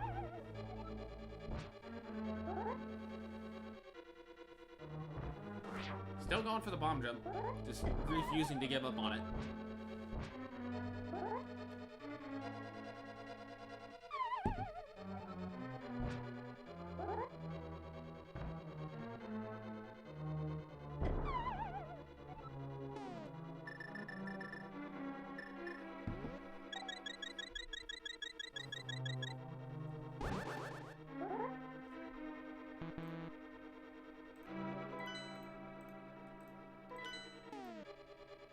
Going for the blue potion to ensure that this bomb jump goes through.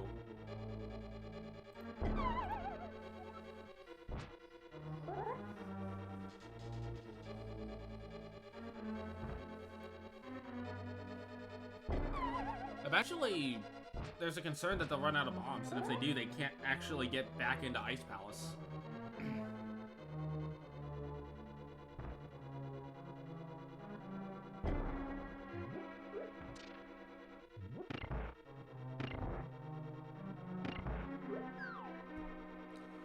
There we go.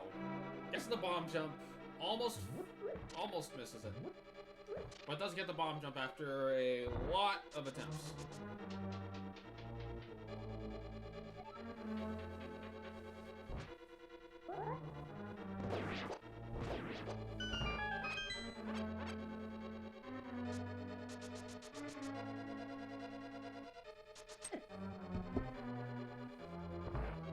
Does get some bombs back. Now,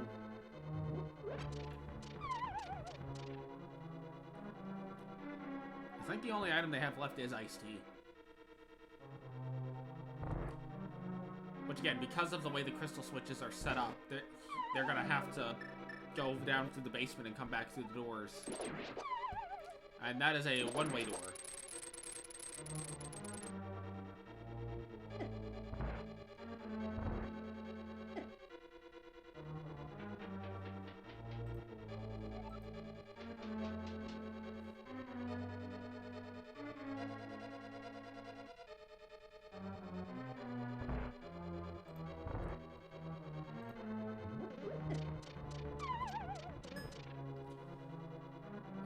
Did they just loop? Yes, it did.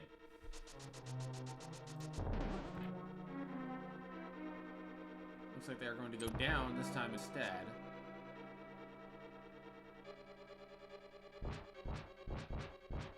Oh, it looks like they're going to go through Iced Tea the back way. I think this is the back way. Yeah, this is the back way.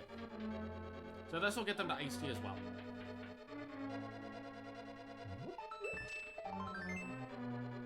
In fact, this is Iced Tea right here.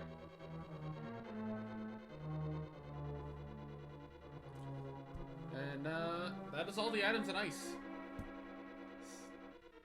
Still no ice rod.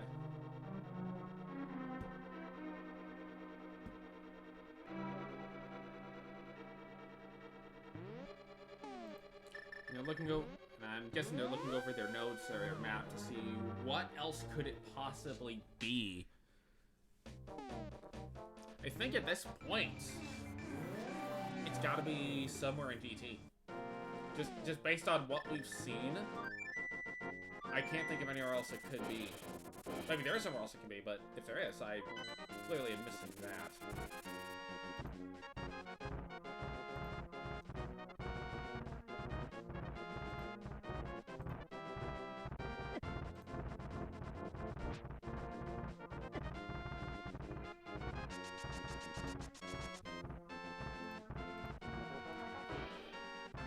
Looks like they are heading back up the mountain.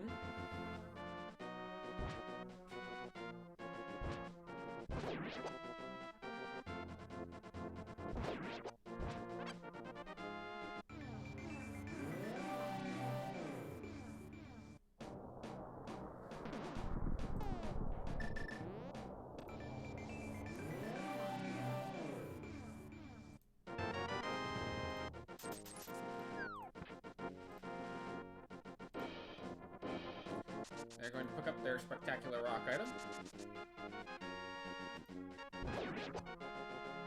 It looks like they are headed back to GT at this point. Which, by process of elimination, pretty much has to be where it is. Now, remember, if this was not an all-dungeon seed, they would not need to work with the ice rod, but because it is all dungeons, they do need to clear Turtle Rock, even though we know the pedestal is nothing, and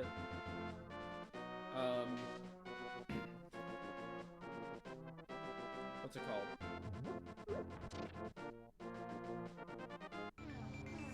The pedestal is nothing, and it's not a green pendant. And we have Go mode minus Ice Rock.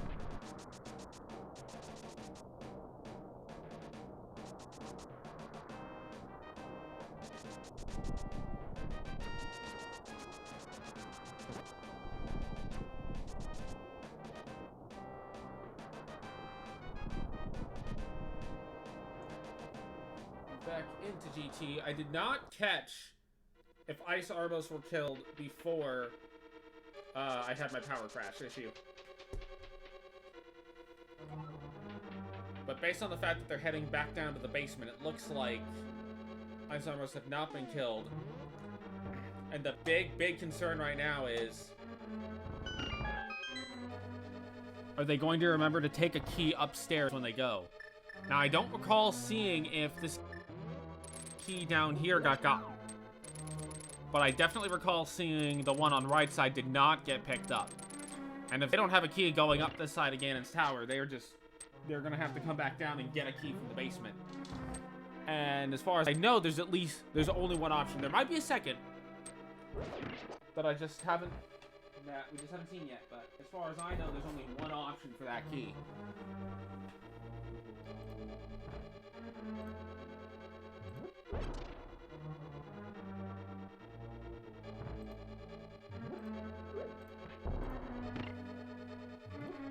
be a little careful on this.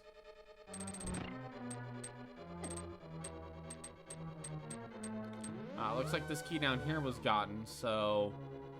I believe the only key left, I think, to be either one in the chest or on that right side.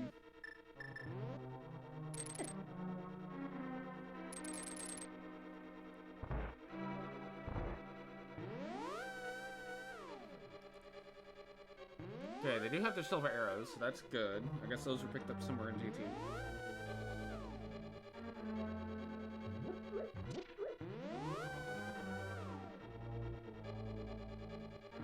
Teleporters again.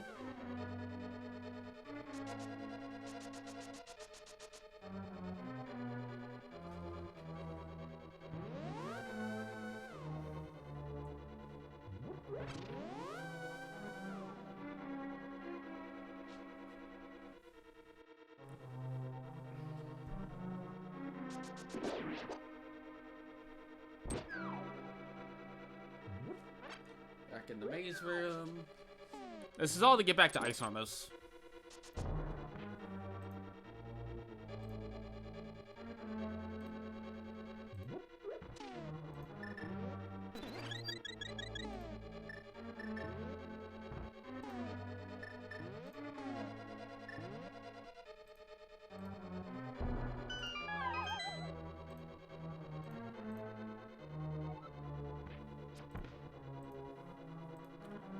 Speaking of Ice Armos, they will die to one silver arrow each. So that helps a lot to make this fight much smoother.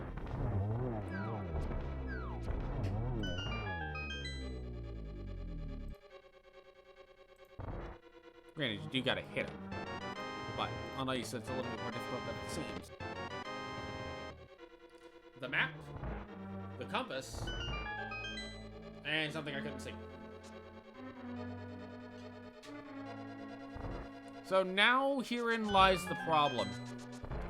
Razorflame has no key. This is the problem that I've been talking about, is Razorflame has no keys, and there's 2 locked doors in the upstairs portion of GT. There's only 1 key on the way. So unless there is a key in a chest, Razorflame will have to come back down to pick up that 1 key that they missed.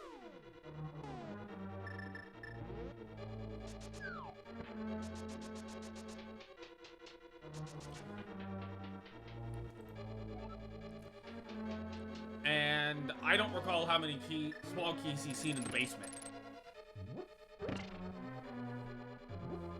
Now, there are 3 chests you can get before you need that second small key, so it is possible that the 4th small key, if it has not already been picked up, is up in that part of GT, which would bail out Razorflame.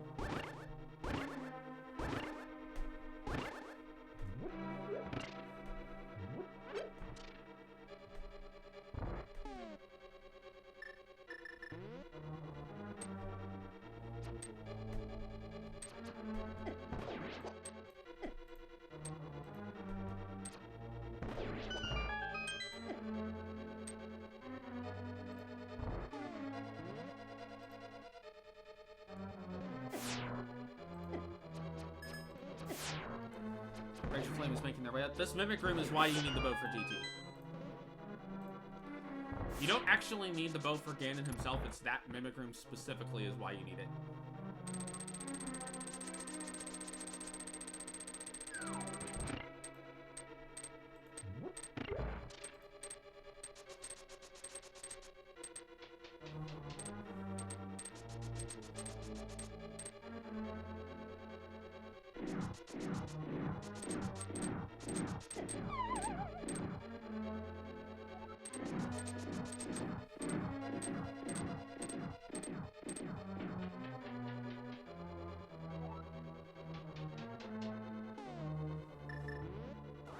We're heading up to the gauntlet. This is where Bombos becomes really nice to have if you're just wanting to just press a button to get through each of the rooms.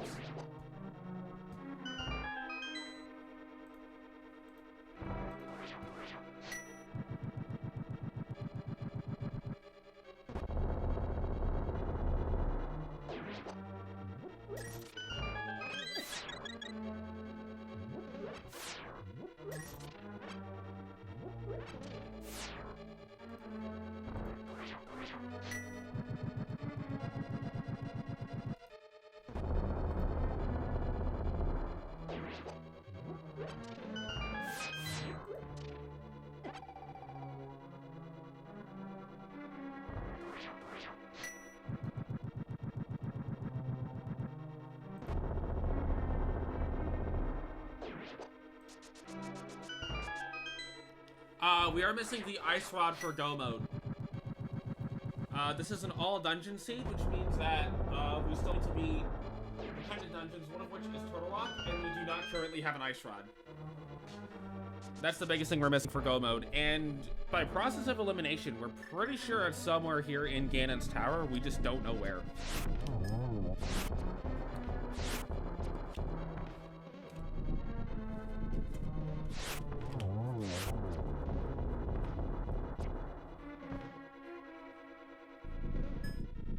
And that's the main thing is,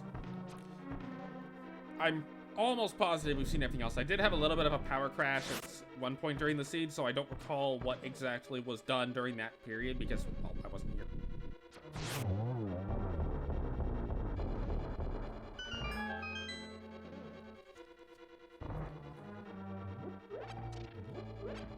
The other problem is there is a 25% chance, well, I don't also recall how many small keys we've seen in Ganon's Tower.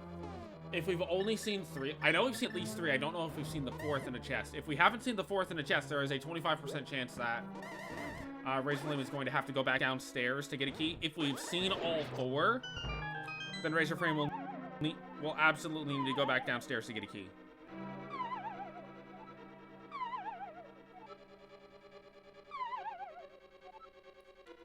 Razorflame trying to go on the left, or trying to go on the right, but they need to go on the left.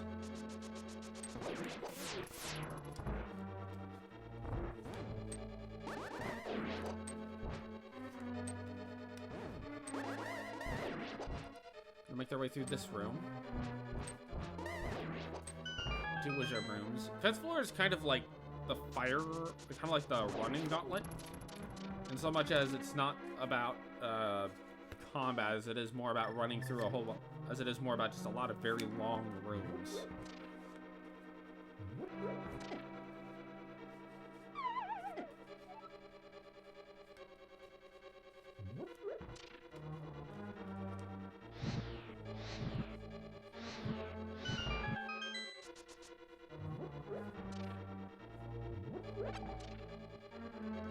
Light up all 4 torches and head down to the next room.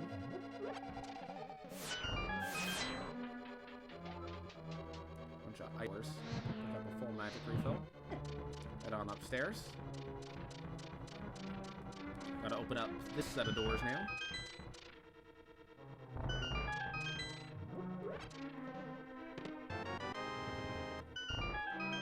And mini Helmosaur room. What awaits us in here? 10 arrows. And I did not see what that... Oh, wait. I didn't see what that was. Oh, that was an ice rod. Alright, well. I guess that's go mode in GT. I guess that's go mode in Ganon's Tower. Yay! Now Turtle Rock can be beaten.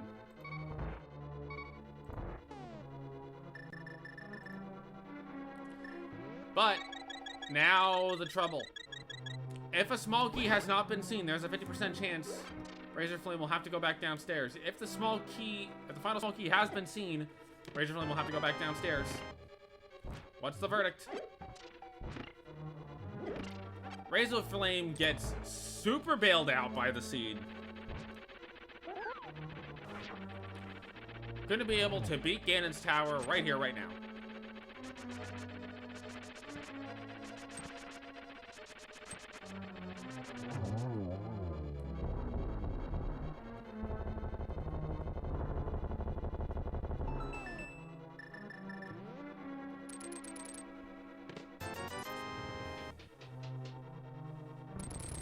They're gonna open the chest. They are. It's a big 20. So now, Razorflame just has to beat Aga 2, then go back and fight Trinex, and then beat Ganon, and that will be the end of the seed. I'm pretty sure this is as close to a 316 as we're gonna see.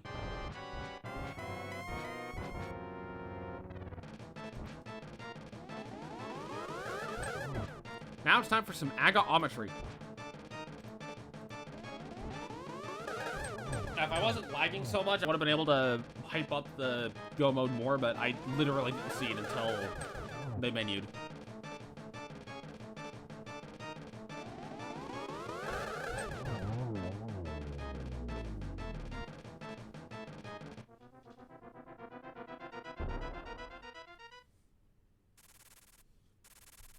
Aga 2 is down.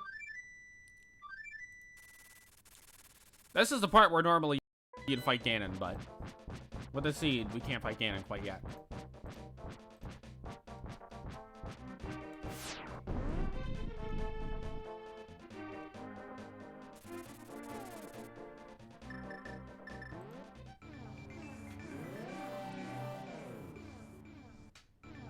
And they have remembered they need to go and do Turtle Rock, but they can't mirror that.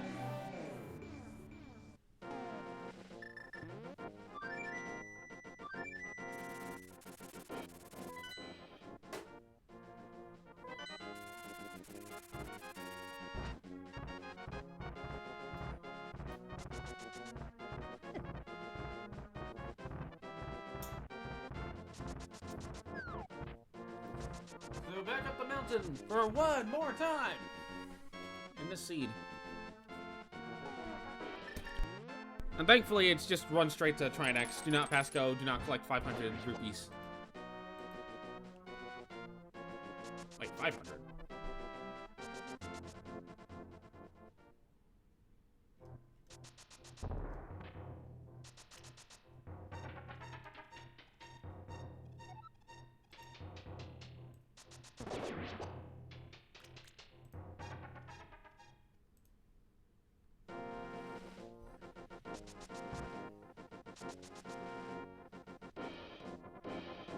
So, probably about maybe 10 minutes at a most.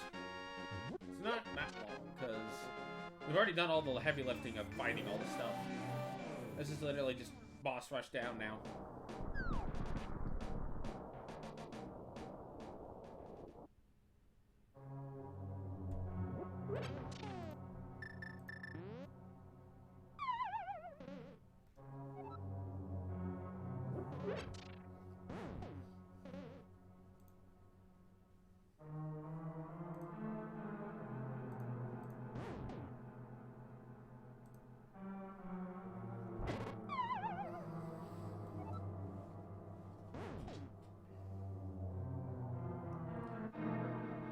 And I'm still lagging a bit, so I might be a little delayed in my reactions to what's going on screen.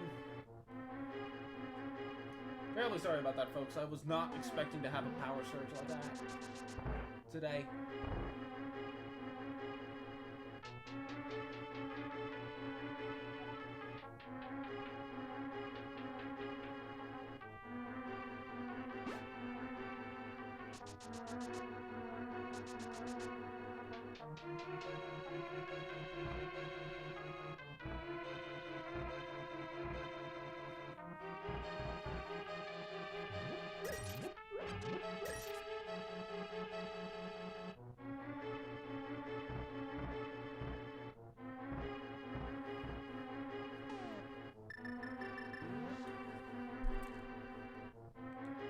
Does not need to go this way, actually. Because that just takes them back to the Poké Room. Although, this one does lead to fairies to catch in bottles, so do have that. Seems reasonable enough.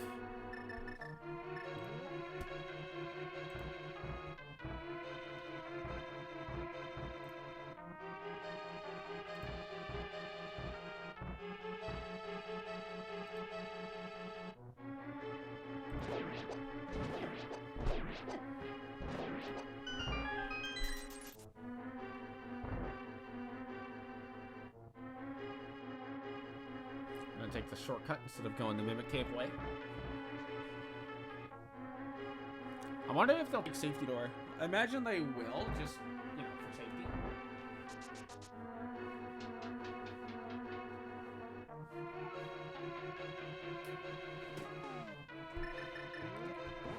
But elsewise, yeah, this is... I believe they still have a blue potion, so they should be fine.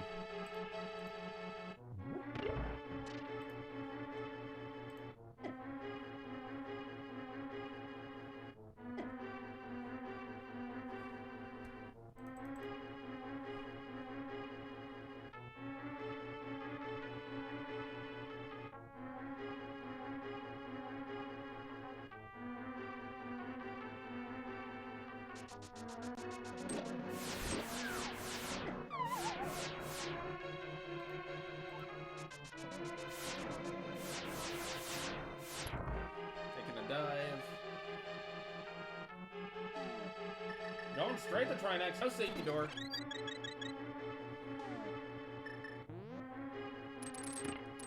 Does get the fairy there, though. Very good.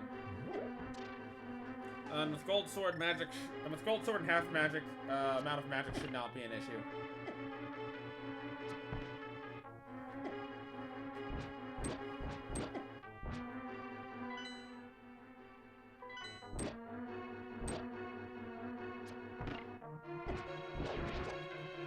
Fire an arrow, the crystal switch gets blocked.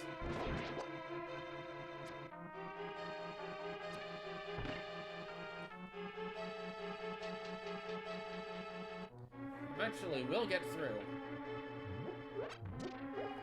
Make their way to the Trinex fight. There is a full magic store here.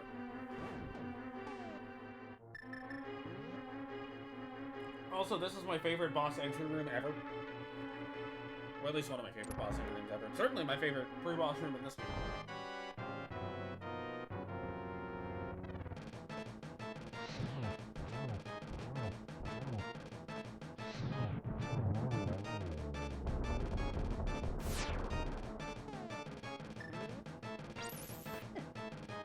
Taking out the ice head first. They're going for the fire head. This is why you need the ice rod. Again, this is one boss fight. You literally don't need it outside of this one boss fight. Literally.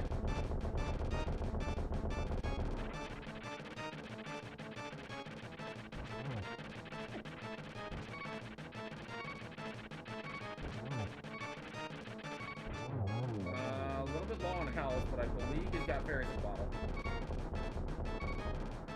Let's try next down. After this, all that's left to do is just go beat a pig, make some bacon.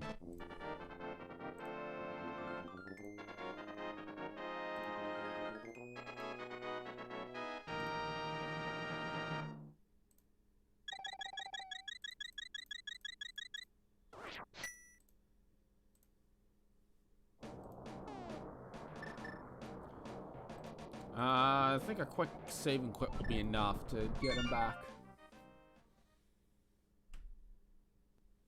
Because that should put him right on the pyramid and then just fall in and kill Ganon. Ganon is going to have 4 phases. Phase 1, he's going to spin his trident around and attack you with it.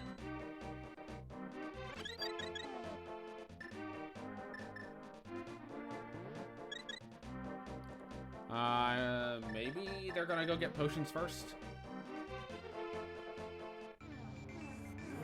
It looks like they are going to go get potions first.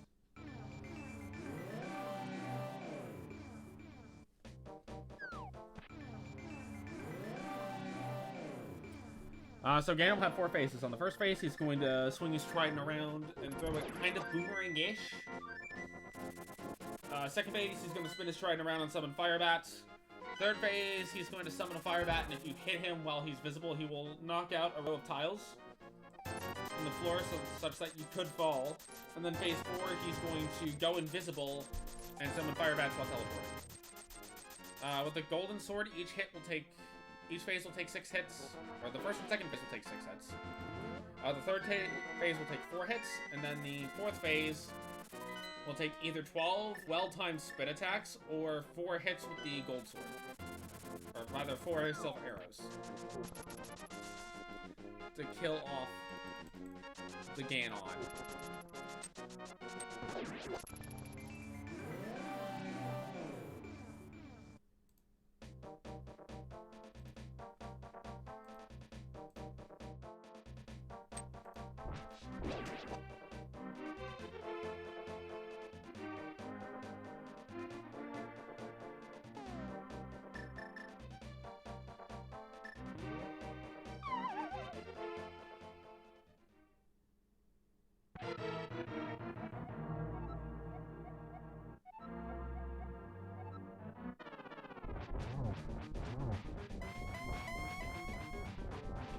Again, giving us a little health tip there, and here we go.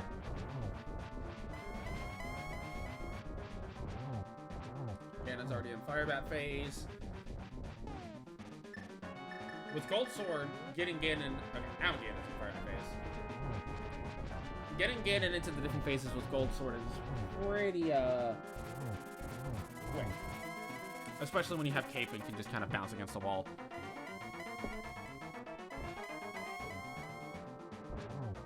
That's going to be a missed phase there. Ganon can teleport up to 16 times before he's vulnerable. First hit. Second hit.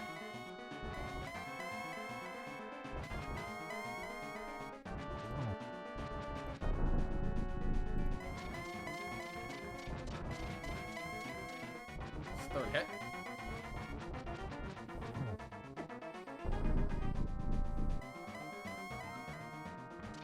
And fourth hit.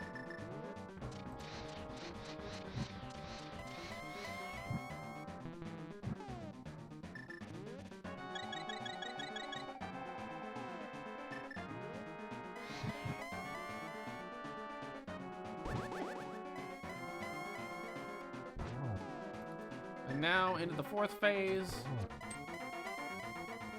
This phase you will need to hit him and then pull out your silvers and hit him with the silver arrows. 4 silver arrows will be enough to kill Ganon off. You must have both torches lit in order to be able to hit him, though. That is to make him go silver to where you can hit him. If you do not have both torches lit, you cannot hit him. No torch glitch, but not needed with silvers and gold sword. Just need to get a couple of hits in. This last hit should do it. Yep. That is going to be a dead Ganon. Get your GGs in chat as Razorflame is going to finish off this seed that was a little bit mean at some points. Okay, a lot of points. Okay, a lot of points. Looks like the time is going to be about 4:08:50. 4:08:50. Hey. Hey. Yeah. Yeah.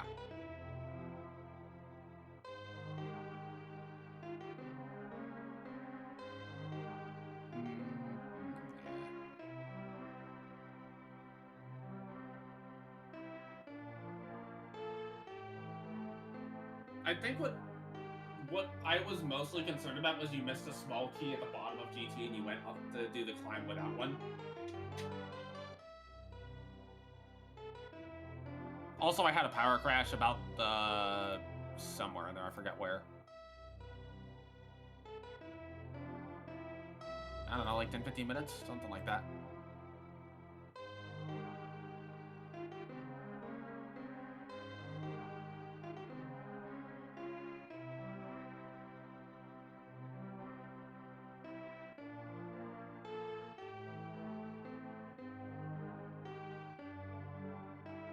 Yeah.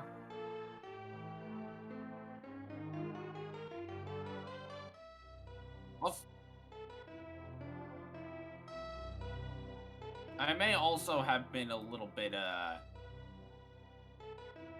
boisterous? Is that a word? I don't think that's a word. Vocal. That's the word I'm looking for. About the Ice Palace bomb jump. I personally don't like it, so when I see that it's like, are you doing the bomb jump?